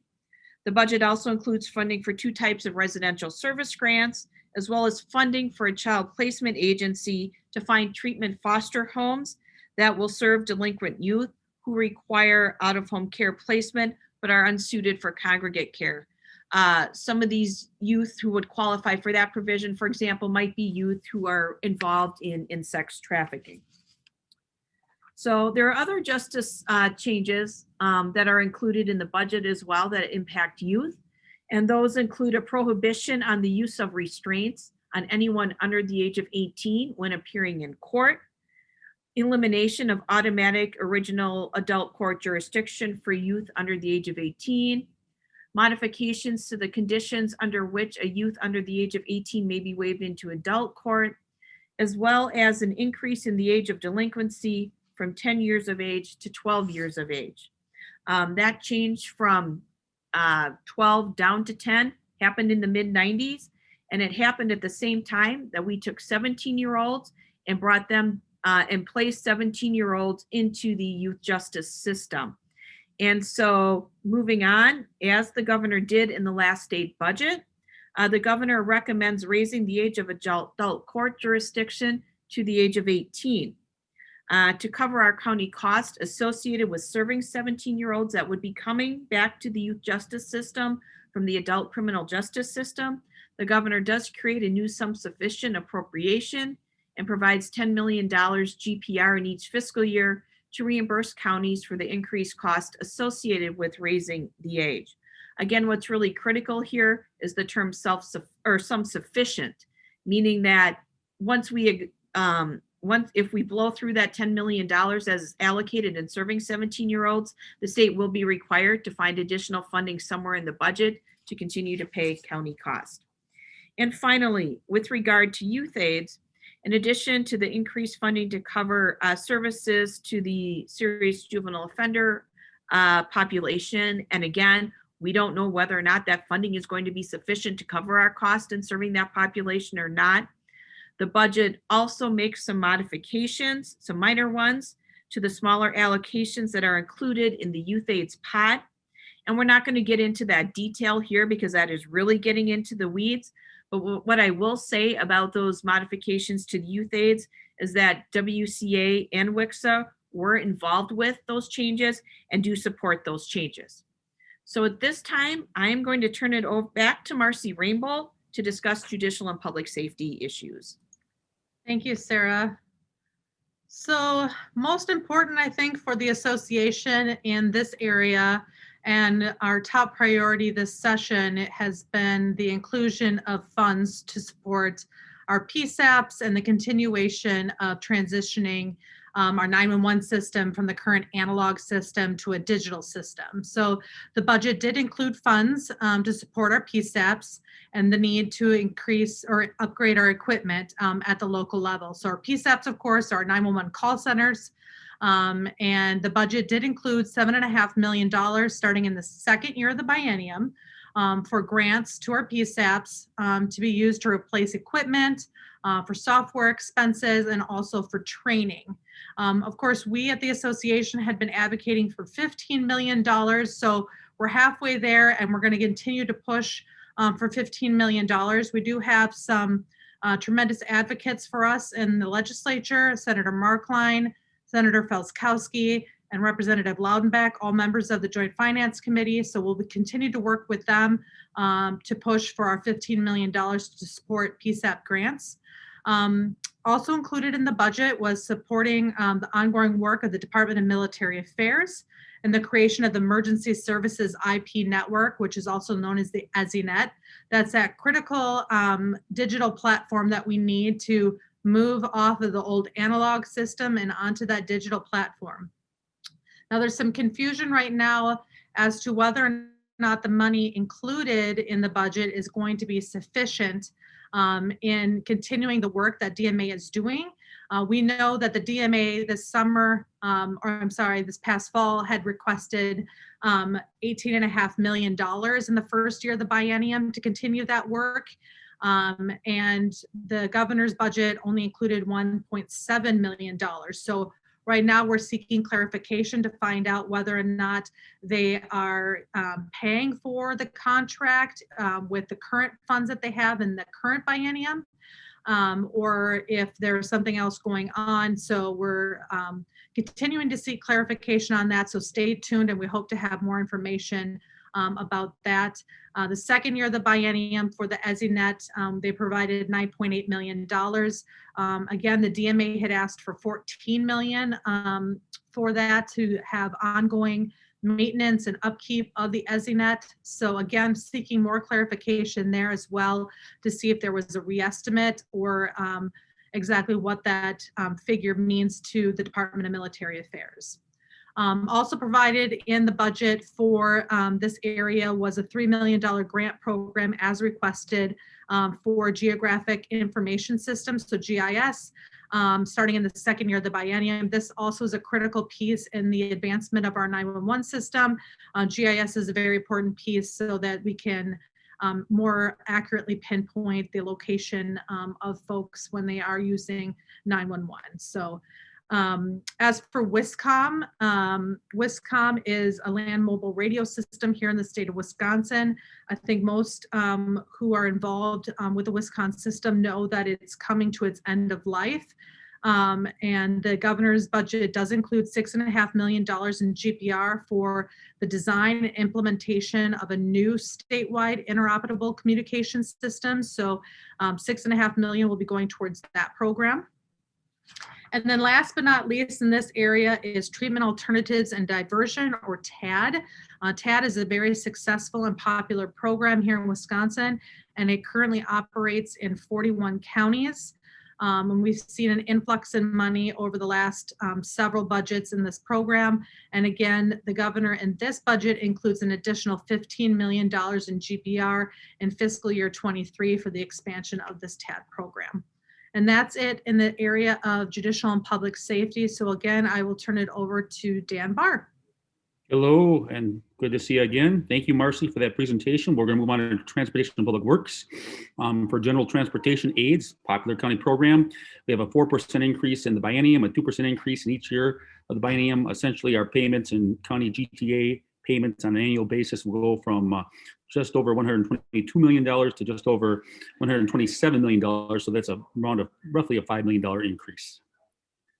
And then for a routine maintenance agreement for the purchase of salt, the governor in each year of the budget has included just over $12 million in the first year and just over $13 million in fiscal year 23 for additional purchase of salt. We've had some rough winters lately, so he's trying to address that with additional money for routine maintenance agreement with salt.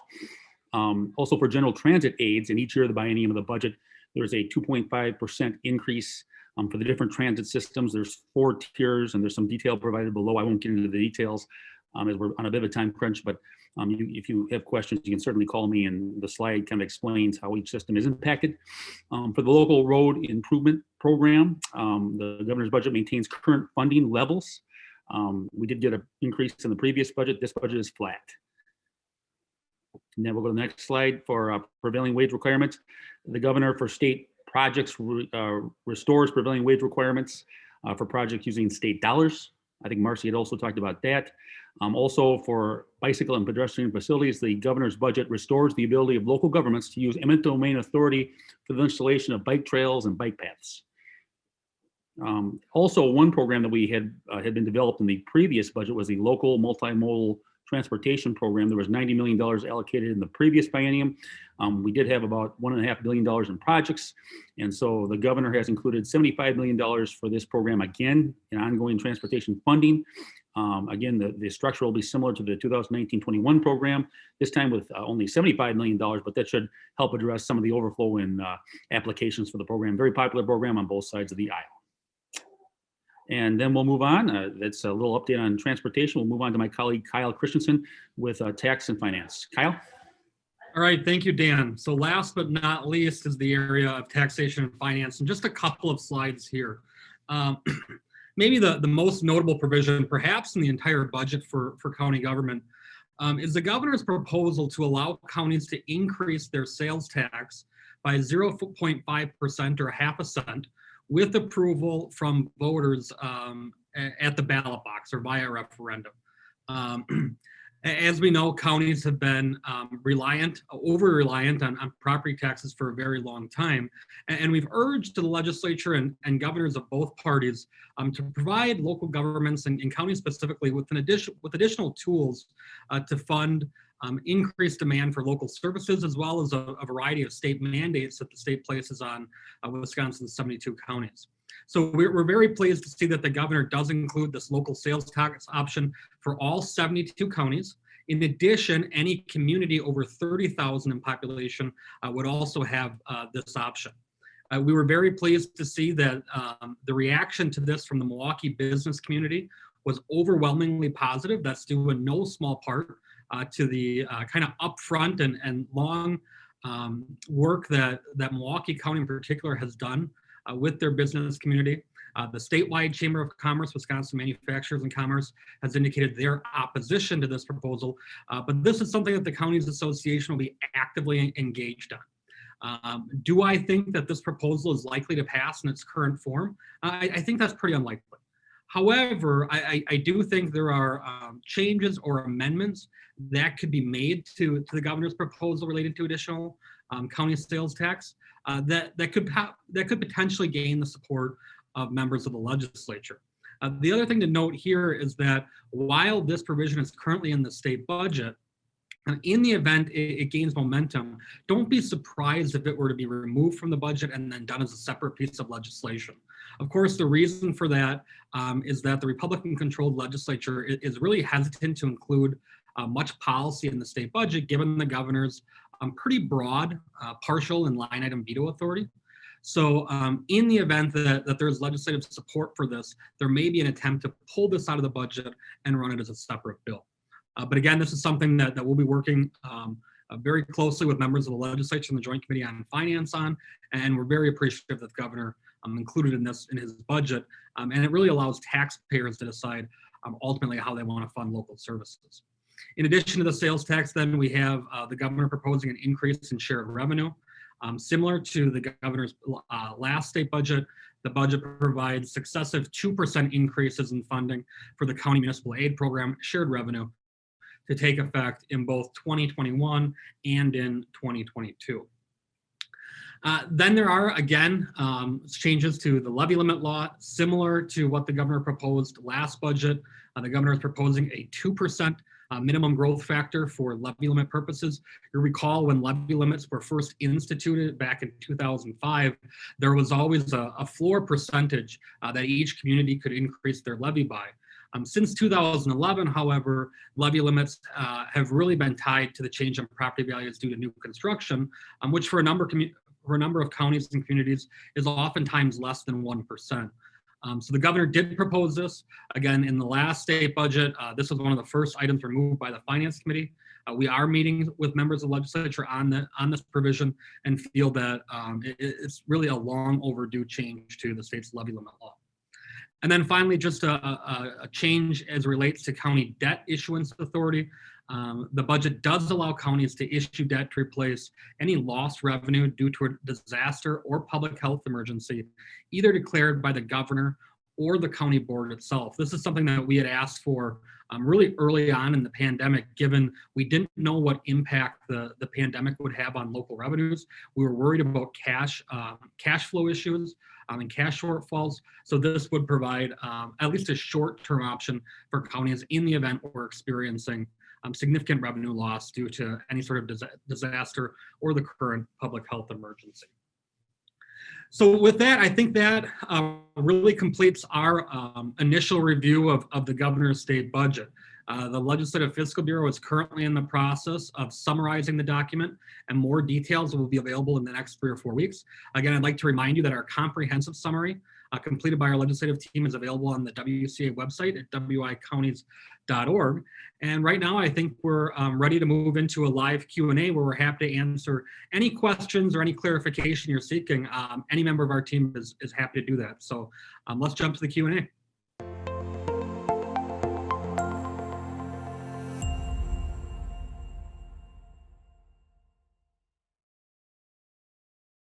Hello, my name is Josh Dirksey from Aegis. We hope that you're enjoying this WCA virtual legislative exchange, and we all look forward to being together in the future. We thank you for your service and leadership to your county, its employees, and the people it serves.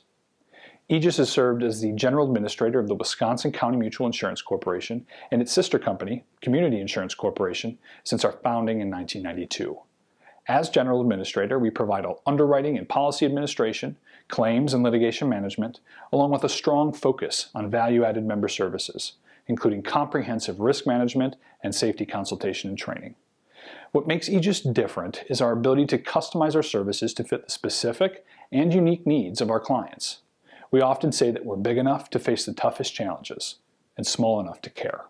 And it's true whether you're looking to control the costs of your workers' compensation program or need help in designing an effective risk management and safety program, we're here to help. This year, Aegis is excited to join the Charles Taylor family of companies. Charles Taylor brings additional global resources in the area of claims technology and expertise, which adds to our already superior strength in the insurance management and claims administration service lines.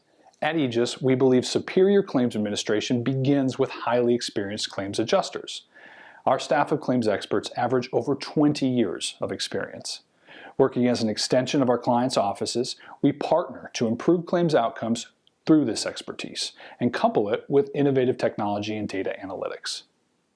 From county highway shops to your boardroom, Aegis's risk management consultants work in the trenches with our clients, working alongside them to show them the best way to control risk. Whether you're looking for sexual harassment training for all of your employees or need help with your annual safety program design, we stand ready to deliver programming specific to your county. If you have any questions or would like additional information, please visit us online at aegis-corporation.com. Thank you, and we look forward to helping you ensure your future.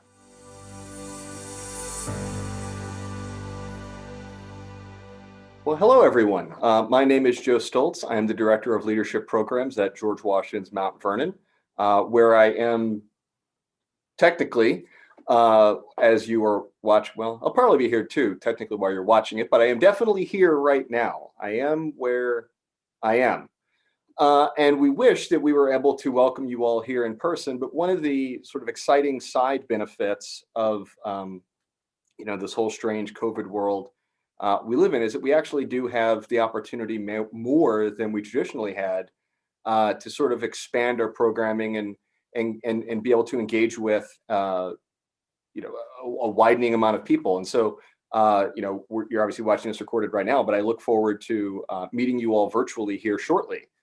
So the program we're going to look at today is sort of especially George Washington as a strategic leader and how he altered his leadership and management styles to sort of meet the moment and I think most importantly meet the objectives of the strategy he was trying to achieve, depending on what that would be. And you'll hopefully see what I mean more about that in a moment, because we're going to be sort of looking at one sort of specific case study and it will kind of tease out from there.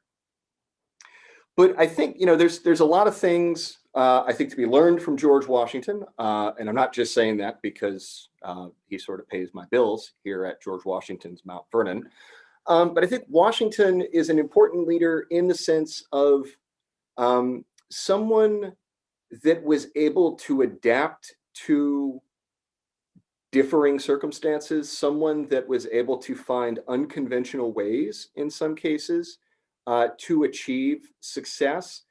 And I think someone that was compared to many successful leaders that we find throughout world history.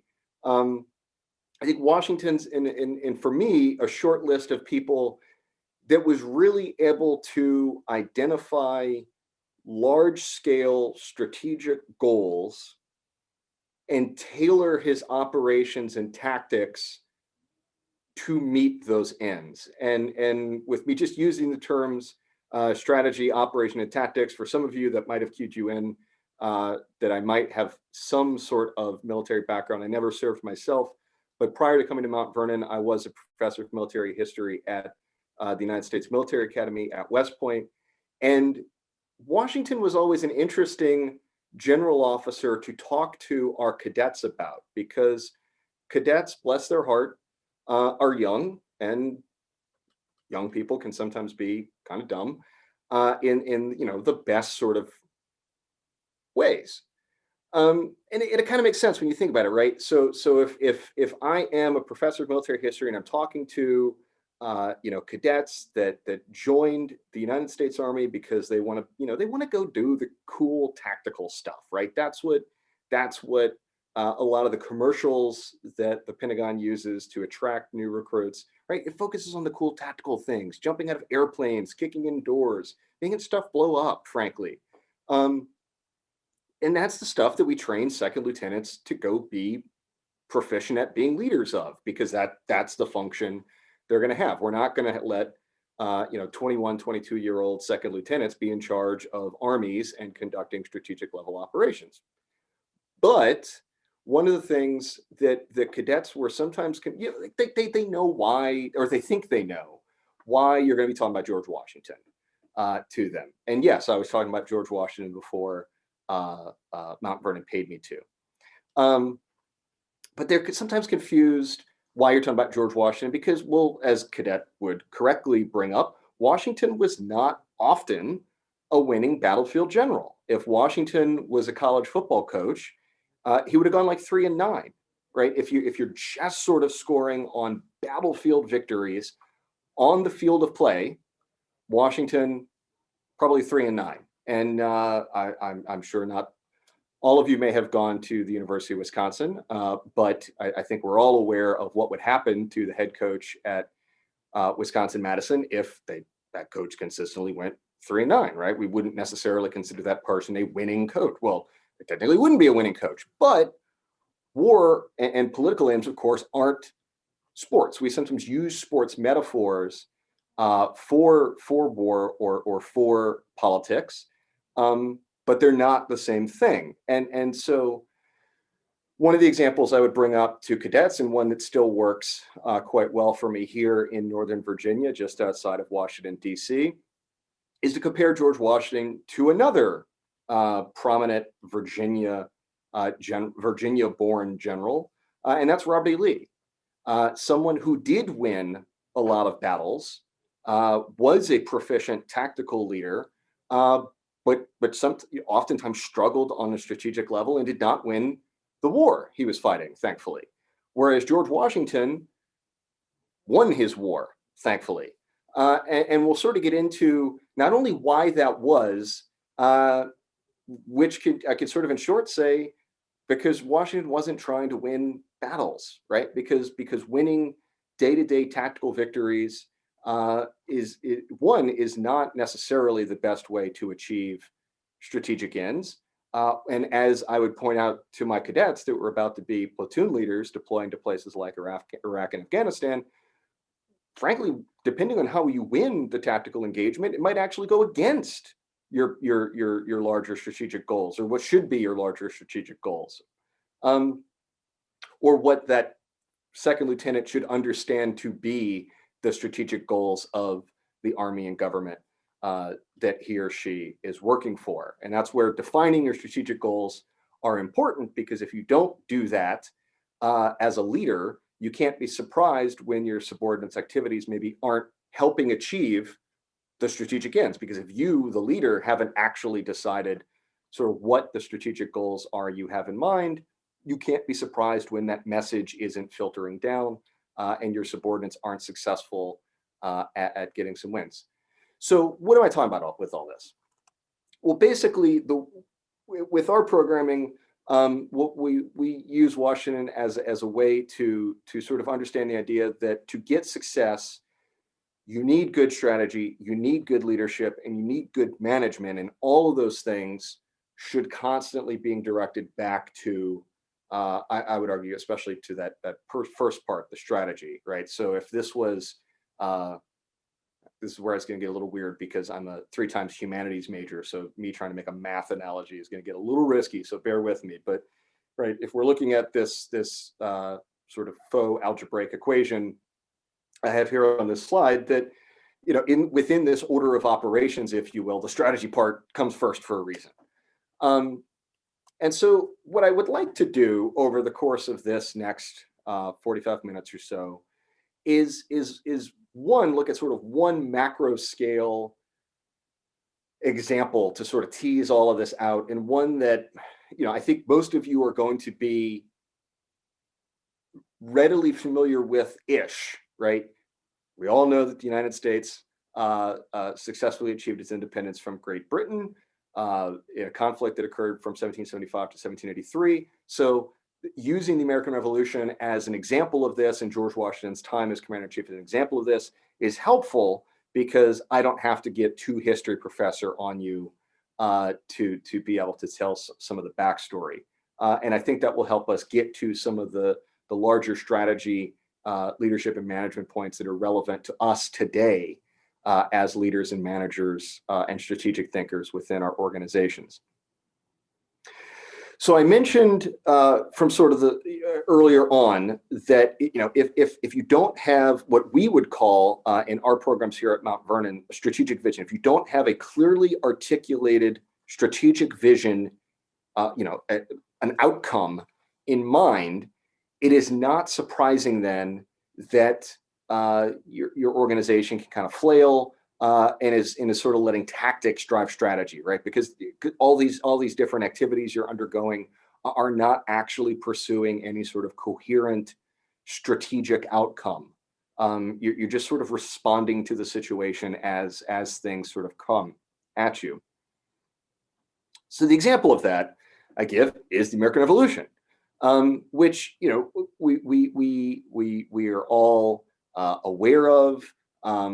Even if it's been some time since you've sat in high school or U.S. Or college survey course or watched, I don't know, trying to think of what like halfway effective and decent movies or TV shows about the American Revolution is, and there really aren't, and we can discuss that more during questions if you have any.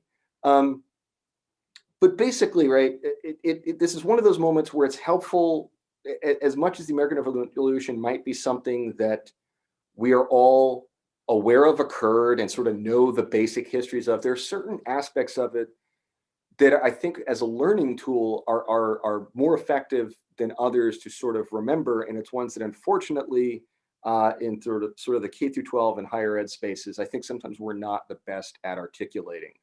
And so, for example, with that, think about how the American Revolution breaks out, right? It breaks out, in April of 1775 in the outskirts of Boston, essentially what's now the Boston suburbs, because the British are trying to secure some weapons caches that they think some suspected colonial insurgents have.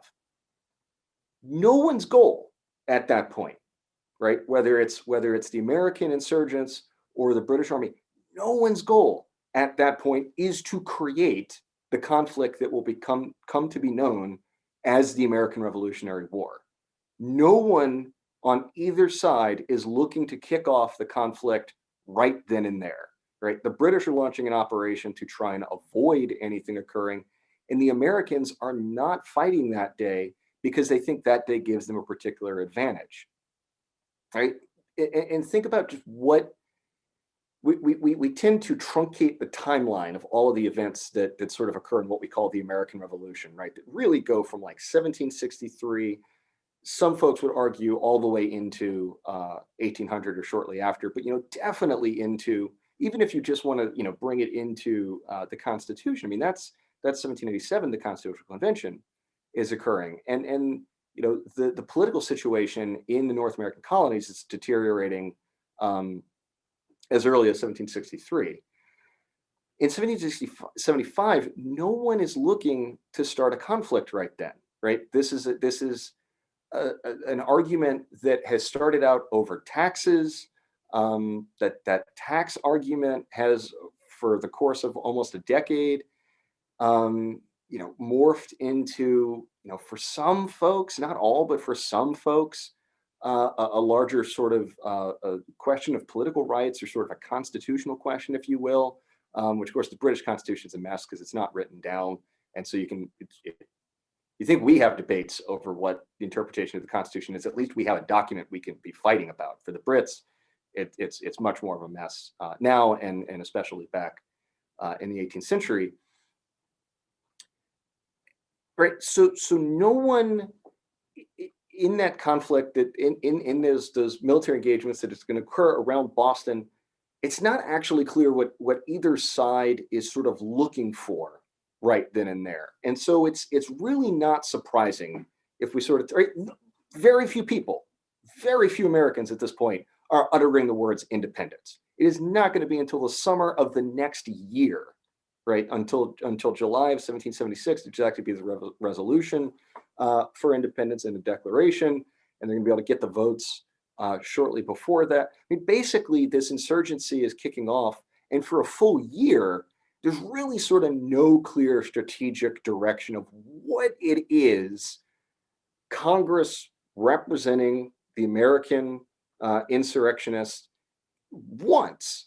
Right, and so it's not surprising that then George Washington, who's appointed Commander-in-Chief of the Continental Army, is struggling to figure out what to do to help Congress succeed, right? Because Congress hasn't decided what it wants, and so that's why I would argue to you, it's not surprising that you don't see a coherent American strategy emerging until the fall of 1776, because it's only until the fall of 1776 that the Army and the military as an organization have had the chance to sort of digest what they're being asked to do. And of course, as we all know, by 1776, what they're being asked in part to do is help secure political and military independence from Great Britain, right? Declaration of Independence gets written. That's all of a sudden Washington's primary concern. Now, how do you go about doing that, right? It's great to have a strategic vision. It has to be grounded in reality, though, and sort of what is realistic to be able to be achieved. And on its face, the idea of American independence was frankly kind of doubtful, right? So the map you see on the screen is the British Empire as it existed in 1776. Of course, it'll get much bigger in the 19th century, but what's on the screen right now is plenty enough for the Americans to handle. And a number of things that sort of bring out right away is that the most valuable British possessions are, the British Isles, which the Americans don't have the resources to get, right? There's no big American Navy that can go across the Atlantic and try and threaten Devonshire or sail up the Thames, right? That can't happen. But realistically, the Americans don't have, at this point in the 18th century, the United States does not have the military capacity to project force really anywhere, with one notable exception, which we'll talk about in a second, right? So the United States cannot get to valuable British possessions like Jamaica, like St. Lucia, like Barbados, like the Bahamas, right? The British Sugar Islands. And I bring those up because as much as we might like to think that people in London and George III's ministry, frankly, cared at all about what happened to places like South Carolina or Massachusetts or Virginia, in the grand scheme of the British Empire, they kind of didn't. Because financially speaking, the American colonies didn't pay for themselves nearly as much as, you didn't get nearly as good of an ROI out of a place like North Carolina that you got out of a place like Jamaica. Sugar was more valuable. Virginia did a lot of tobacco, but the price of tobacco had kind of demand for tobacco had kind of gone down by the 18th century. And so the Americans are in sort of an awkward situation of they want to apply military, right, Karl von Clausewitz, 19th century military theorist, war is politics by other means. The Americans want to apply political pressure on the British. They had tried doing that economically prior to the American Revolutionary War. That didn't work. That's why all of a sudden they're in a war trying to find a military solution to apply pressure. The issue is that when Washington and some of the members of the Continental Congress, right? Okay, so we've decided on independence, great. Now what? How do we actually go about trying to apply pressure to the British? We can't actually get anywhere, says George Washington, Benjamin Franklin, and others. We can't actually get anywhere that the British will care about. Now, you may notice that just north of the 13 American colonies are going to rebel is a big red blob on your screen called Canada. And it is a place, it really exists. They're lovely. Poutine is fantastic. But George III was not about to let 13, and the British Parliament was not about to let the 13 rebelling North American colonies be free in exchange for getting Canada back in the event the United States had actually managed to successfully capture Canada, which of course they didn't even, right? The United States tries an invasion of Canada and it can't even pull that off. It doesn't have the ability to project that much force north of its borders. And so how are Washington and others going to go about applying pressure to the British North American colonies to get the political outcome they're looking for? And the short kind of trick question version of this is they can't. There's no ability for the Americans to apply direct pressure to the British colonies or to British possessions. Can't do it. But Benjamin Franklin brings up in a discussion with George Washington when they're sort of going over all of this, do we need to be the ones to do it? Or do we just need pressure applied to the British, right? If all you need, if you're the Americans, realistically, what you want is a situation where the British Parliament and George III's ministry are forced to choose. Do you want to expend blood and treasure to retain the 13 rebelling American colonies? Or do you want to expend blood and treasure to retain someplace like Jamaica or keep insurance rates low for British mercantilist shipping houses? The Americans want to put the British in a position where they have to choose. And they come to realize they don't need to be the ones to do it. They just need that pressure applied. And it doesn't really matter how it gets applied so long as it occurs. This, of course, will be in part why the Americans will appeal to the French. It's like an 18th century rule, whatever the British do, the French have to be on the other side of it. And so, or whatever side the British are on, the French have to be on the other side of it. And so, the French are sort of an obvious ally for the Americans to reach out to. And that's the part that sort of gets brought up the most in terms of this. But it's important to note that by 1782, when the British approached the Americans about coming to the peace negotiation table, they are not just at war with the Americans and the French. The British government is at war with the Americans, the French, the Spanish, and the Dutch, open war with the other three major maritime powers. And individually, any one of those nations did not have the strength of the Royal Navy, but combined, all three of those do. And they don't even have to work together, right? As long as everyone's sort of ganging up on the British, that just causes enough problems for the British. The British need to find ways out of existential threat. And the Americans, who had recently been British, are sort of the obvious ones to ask to sort of call it quits so that the British can worry about more aggressive threats. And so that becomes the interesting sort of strategic plan of the American Revolution. Is Washington's goal is not to lose in North America. Keep the American colonies in the fight by keeping an American army intact that can tie down British possessions and keep the attention of a significant portion of the British military. And it's important to note that in like 1776, 1777, half of the entire British army is tied down in North America.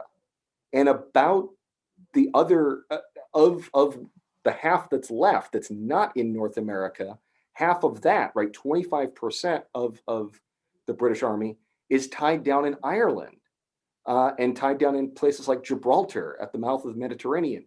Hugely important strategic assets. And so the British are overstretched really kind of early on. What the Americans need is to just buy time, right? What Washington needs is to buy time for American diplomats to go stir up trouble for the British, against the British in Europe. So Washington does not need to win battles. Washington just needs to not lose, right? And so clearly understanding what their vision was allowed them to carefully select a plan that was realistic within the capabilities that their organization could achieve.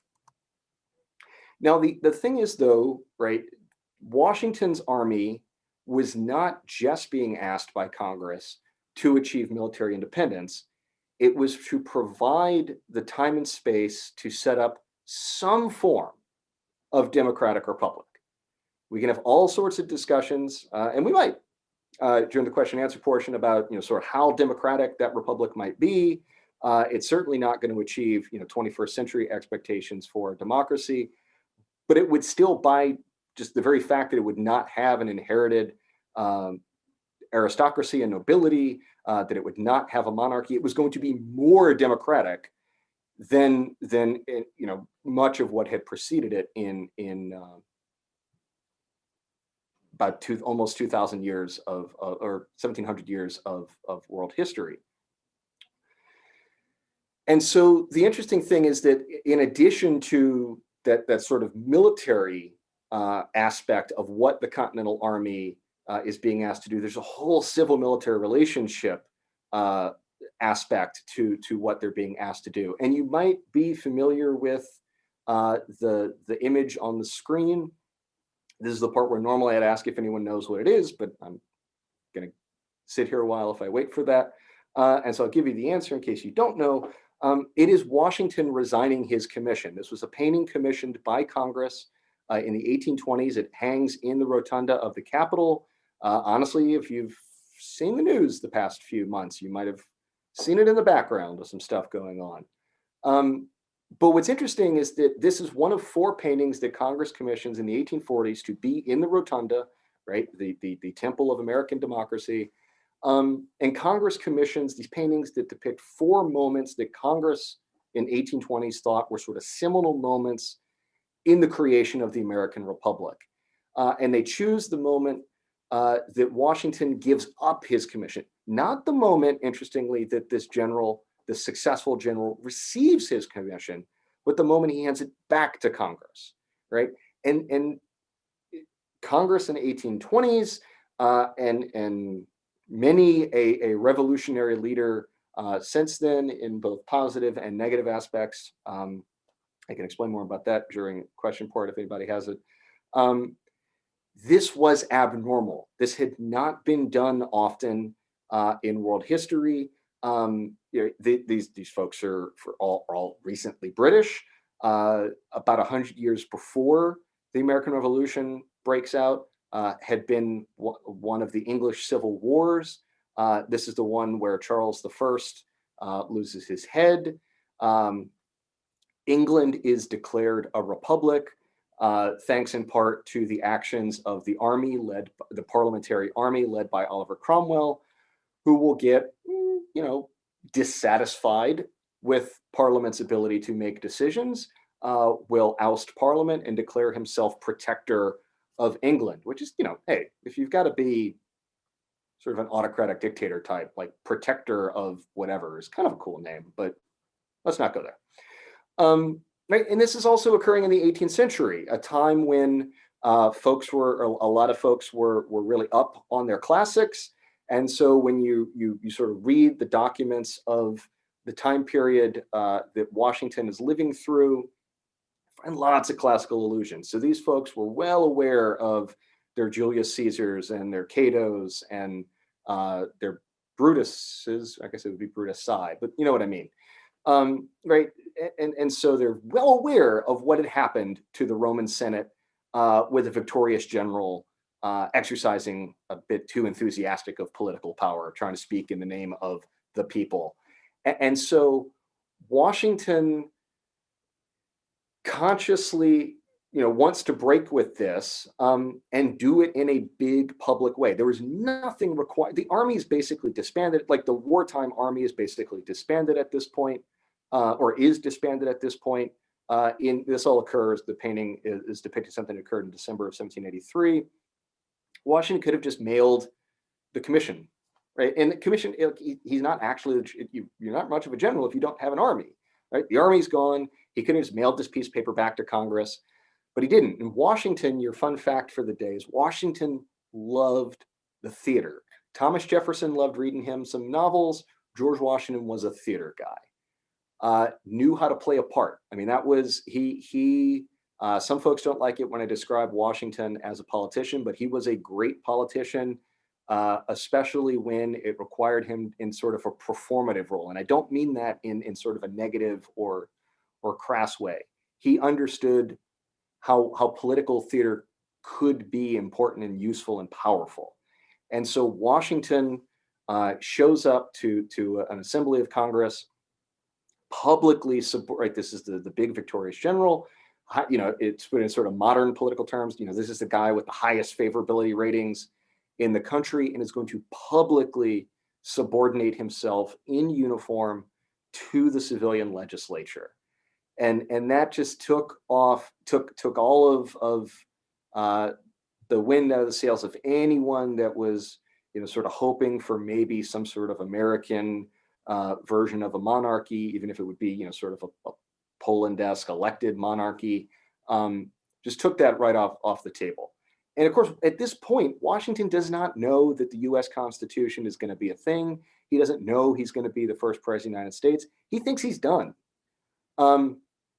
But that sort of political act of subordinating himself to Congress helped sell the idea of what they were trying to achieve. And that's something that went not just through Washington as commander-in-chief of the Army, but was something consciously practiced by the Continental Army throughout the war. It was part of their strategic execution. So, Washington and his officers constantly working with everyone all the way down to the rank of private, understanding how their individual actions reflect the value system of the organization and are helping achieve their strategic end. And for the Army, for military types like Washington, there was a concern that we have this notion of the founding fathers and that they were this sort of monolithic group or the founders, and there's a sort of monolithic group that all thought the same. And they didn't. They had wildly divergent opinions on what some sort of future American republic might look like.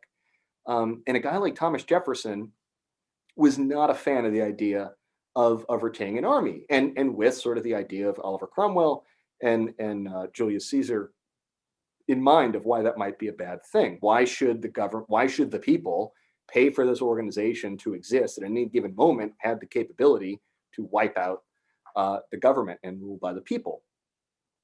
Plus, you need taxes if you're going to have an army, and Jefferson didn't like taxes. Washington's concern, having seen the let's just say lack of proficiency of the American militia system, was concerned that if there was no peacetime army in any form, that the British would, we might beat them now, but they'll just roll back in 15, 20 years and take the American colonies back. And so what Washington and the Continental Army really needed to be focused on was really kind of establishing the political idea of a nonpartisan bureaucracy, that you could have a nonpartisan government agency, right? In this case, the Army, that exists to serve the people. So in the same way that, they're trying to get Congress comfortable with the idea of the Army, Washington, working at places like Valley Forge to explain to his soldiers that I know you're hungry. I know you don't have clothes, but you going out committing individual acts of looting even helps undermine the civilian population's support for us, right? It's a question of hearts and minds. If the organization that the people are paying for is hurting them, it's not surprising that the people won't trust that organization. And if we, Washington says, can't be trusted, right, the Army, then the American people will not retain confidence in us, will disband the Army for good. And all of the sacrifices we've been making are not going to be worth anything, because the British are just going to come back, or some other European power is going to come back. And so, really working with, to put it in sort of modern terms, even frontline staff to understand how their individual actions in dealing with, right, how pardon me, I'm not exactly sure how Wisconsin organizes things like their DMV programs, but in Virginia, they're sometimes administered a little bit through the county level. So I'm not sure if that's directly applicable to you all, right? But like how even just frontline government employees' actions can undermine, the voters' confidence in their government. And so, Washington is explaining to his subordinates and to the soldiers, how just their individual actions help inform the execution of their strategic goals. Now, I mentioned Washington was a politician, and he was a good communicator. I think that was probably his most important skill set as a politician. Because if you think about what the mission is he's undertaking, we're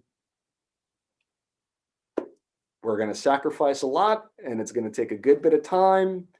And there's going to be a lot of moments where the Army's not actually out doing cool Army things. But I super serious promise to you that all the taxes you're paying for this organization to like sit in a place like Valley Forge is itself a way to achieve victory.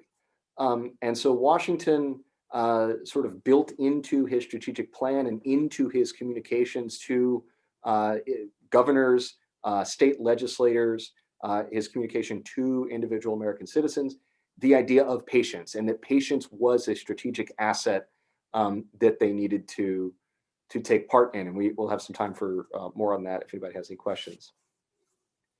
Now, of course, you do need to pay out every now and then, but because you sort of built in the capacity for patience, was also sort of helped build in some agility into their strategic plan. And so sort of understanding how to take opportunity as it presented itself. And so, in some ways, the most famous example of this, probably for a lot of folks, is if you're familiar at all with Trenton and Princeton, right? George Washington, certainly after New York City has fallen, the American Army is evacuating through New Jersey, gets just outside of Philadelphia, almost Christmas Eve, finds out that there's an isolated Hessian garrison, and Washington will have his army turn around and sort of snap up that Hessian garrison at Princeton.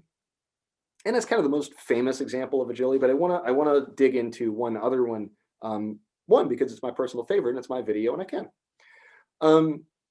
A lot of folks might be familiar that, the Washington's most important military victory during the war is the successful siege of Yorktown, Virginia. Now, normally I would ask groups, what makes Yorktown, Virginia so important? Why were both sides fighting over it?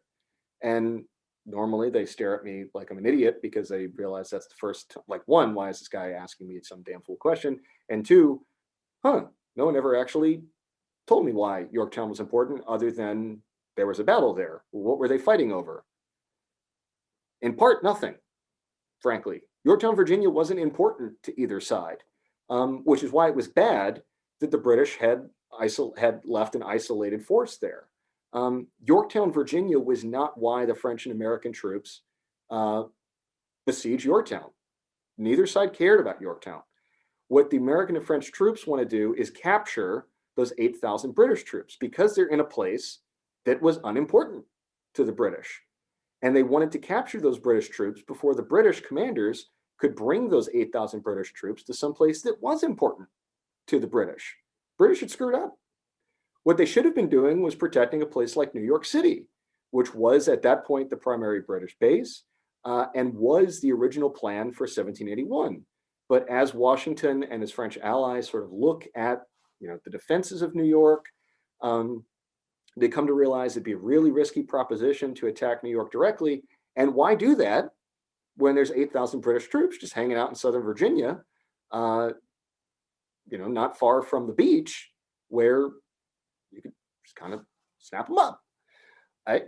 British screwed up. Let's take advantage of that. And so by building in patients to their plan, it allowed for flexibility and agility. Also, I think Washington, I would sort of rate second after patience. Washington's most important sort of leadership virtue throughout the war was allocation, right? And I've kind of teased on this already, sort of, understanding sort of strategically how to allocate his resources. And that's one of the things that I think confuses a lot of folks when they're looking at Washington as a military leader, is the confusion of just how many hats he's wearing, right? Because he is not only the commander-in-chief of the entire army, right? A position now that isn't even a uniformed military officer. He's the senior uniformed military officer, right? Because the commander-in-chief of the army is the president of the United States now. He's the senior uniformed member of the army.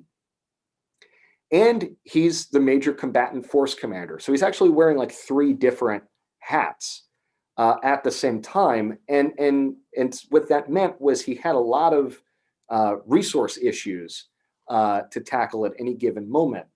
And as I think even is true to this day, human resources can be some of the hardest to deal with and sort of manage. And so on that note, Washington as a manager of people, in the sense of, you look at the 3 gentlemen depicted on the screen here, and these are 3 of the Continental Army's senior leadership team by the end of the war. But none of them were in positions of authority, substantial positions of authority, when the war breaks out. Washington identifies talent early on, cultivates the talent, and then is helping sort of manage it and train it up as the war goes on. Now, of course, the war ends, and because I would argue they had an effective strategic plan. But I mentioned that Washington, I thought, was particularly good at tying in his leadership style and his management styles at any given moment towards his strategic plan. And a lot of folks have maybe heard of Washington's farewell address, right? It's essentially his exit interview for the presidency. What they don't know and gets sort of forgotten at times is that he essentially wrote the same document but for the American Revolution. It's called the Circular to the States. We have it available on our website. You can Google it, and I think we're normally the top result because we're the only ones that care. You should care too, though, and tell your friends to care. But Washington wrote, look, he thinks not going to be in a position of political authority anymore, but as someone that's been serving as commander-in-chief of the army in sort of a senior leadership position of this government for some time, here are some thoughts. Here's what maybe wasn't working with the Continental Congress and with the Articles of Confederation, which of course had been the governing documents prior to the Constitution. And so, Washington believed there needed to be a more robust, proactive federal government that was able to be a little more enthusiastic and capable than what the Constitutional Convention more than what the Articles of Confederation had been able to achieve. And in part, he brings up, right, and again, thinking of something like the British or English Civil Wars in mind, Washington mentions, we just trained up like 500 to 700,000 young men to off what they considered illegitimate governments. If the Articles of Confederation and the Continental Congress cannot live up to the promises that it made to those young men, it's really not going to be surprising if they decide that the current government isn't legitimate. And so Washington had been sort of on board with some form of more robust government. And of course, will end up being president of the Constitutional Convention, which will be the collegial body designed to craft some more robust form of government. But what's interesting is that even though he felt that it needed to be done as president of the convention, he sort of tailors what had during the war been a very hands-on leadership style into something more passive, but I don't mean that in sort of a negative sense, in that he realizes now his goal isn't to go out and whip votes and lobby, that he realizes he has the favorability ratings to help sort of get this government trusted. He has the sort of national favorability ratings to help settle disputes in the convention, right? And so he, even though he's president of the convention, he rarely spoke on the record on any issues of policy.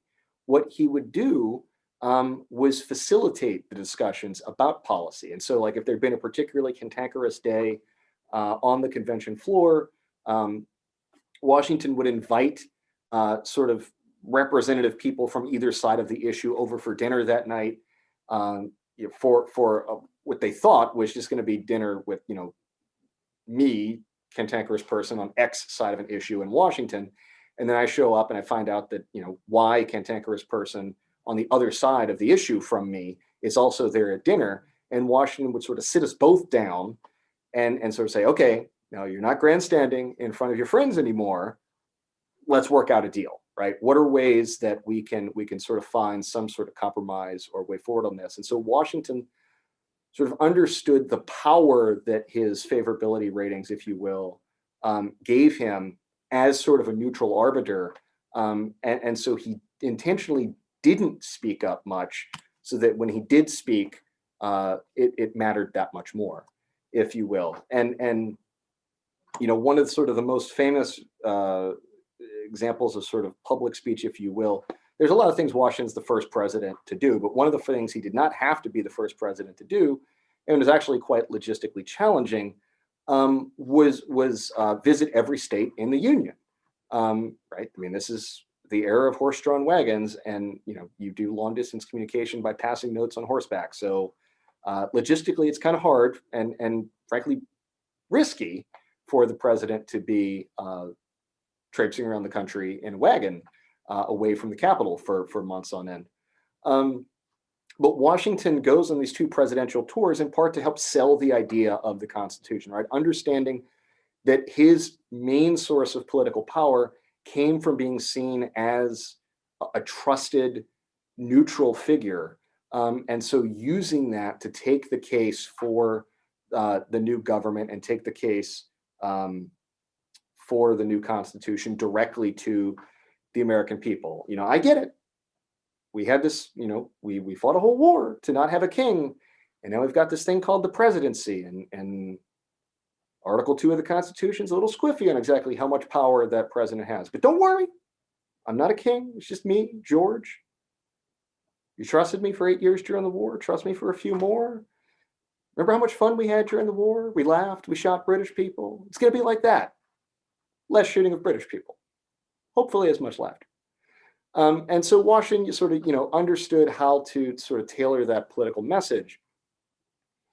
Now, one of the interesting things is again, there's lack of communication ability in the 18th century compared to today.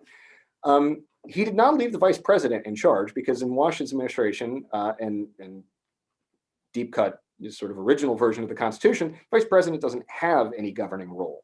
And frankly, with the original version, the chances that the vice president would be from sort of the opposite end of the political spectrum were actually quite high. Washington left his cabinet in charge, which if you know anything about Washington's cabinet, especially if you've seen or listened to the soundtrack of the play Hamilton, is that frankly, there were two members of the cabinet that did not agree with each other. And to say that would be sort of an understatement because Hamilton and Jefferson will develop the first two political factions in American history, right? They're not quite at what we'd think of as political parties just yet, but they're on their way. And so on the one hand, it can be kind of hard to leave, that cantankerous group in charge. And it is true that Washington had this sort of wildly divergent political spectrum in his cabinet. I want to be clear, this is not some sort of Abraham Lincoln-esque team of rivals situation where Washington did not know from the start that Hamilton and Jefferson were going to wildly disagree on issues of public policy. And neither did Jefferson and Hamilton, right? What had unified all of these guys was being not British. Now, once you're in that not British phase, what Washington's administration has to deal with, and Washington, as the head of the administration has to deal with, is there are 3.5 million different versions of what being not British anymore means. And so, it just sort of by chance that Washington ends up with sort of the founders of the first two opposition party or first two political parties in his cabinet. And that was a difficult thing to manage, but Washington found ways to do it.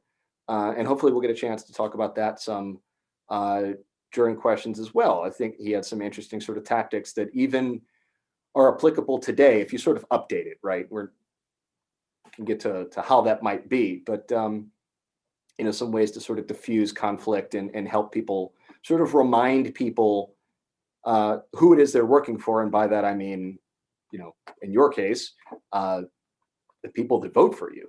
And so Hamilton and Jefferson needed to be reminded of that on occasion by Washington. I think he was quite effective at doing that. I'm going to stop there. Thank you so much, and I will see you shortly for questions.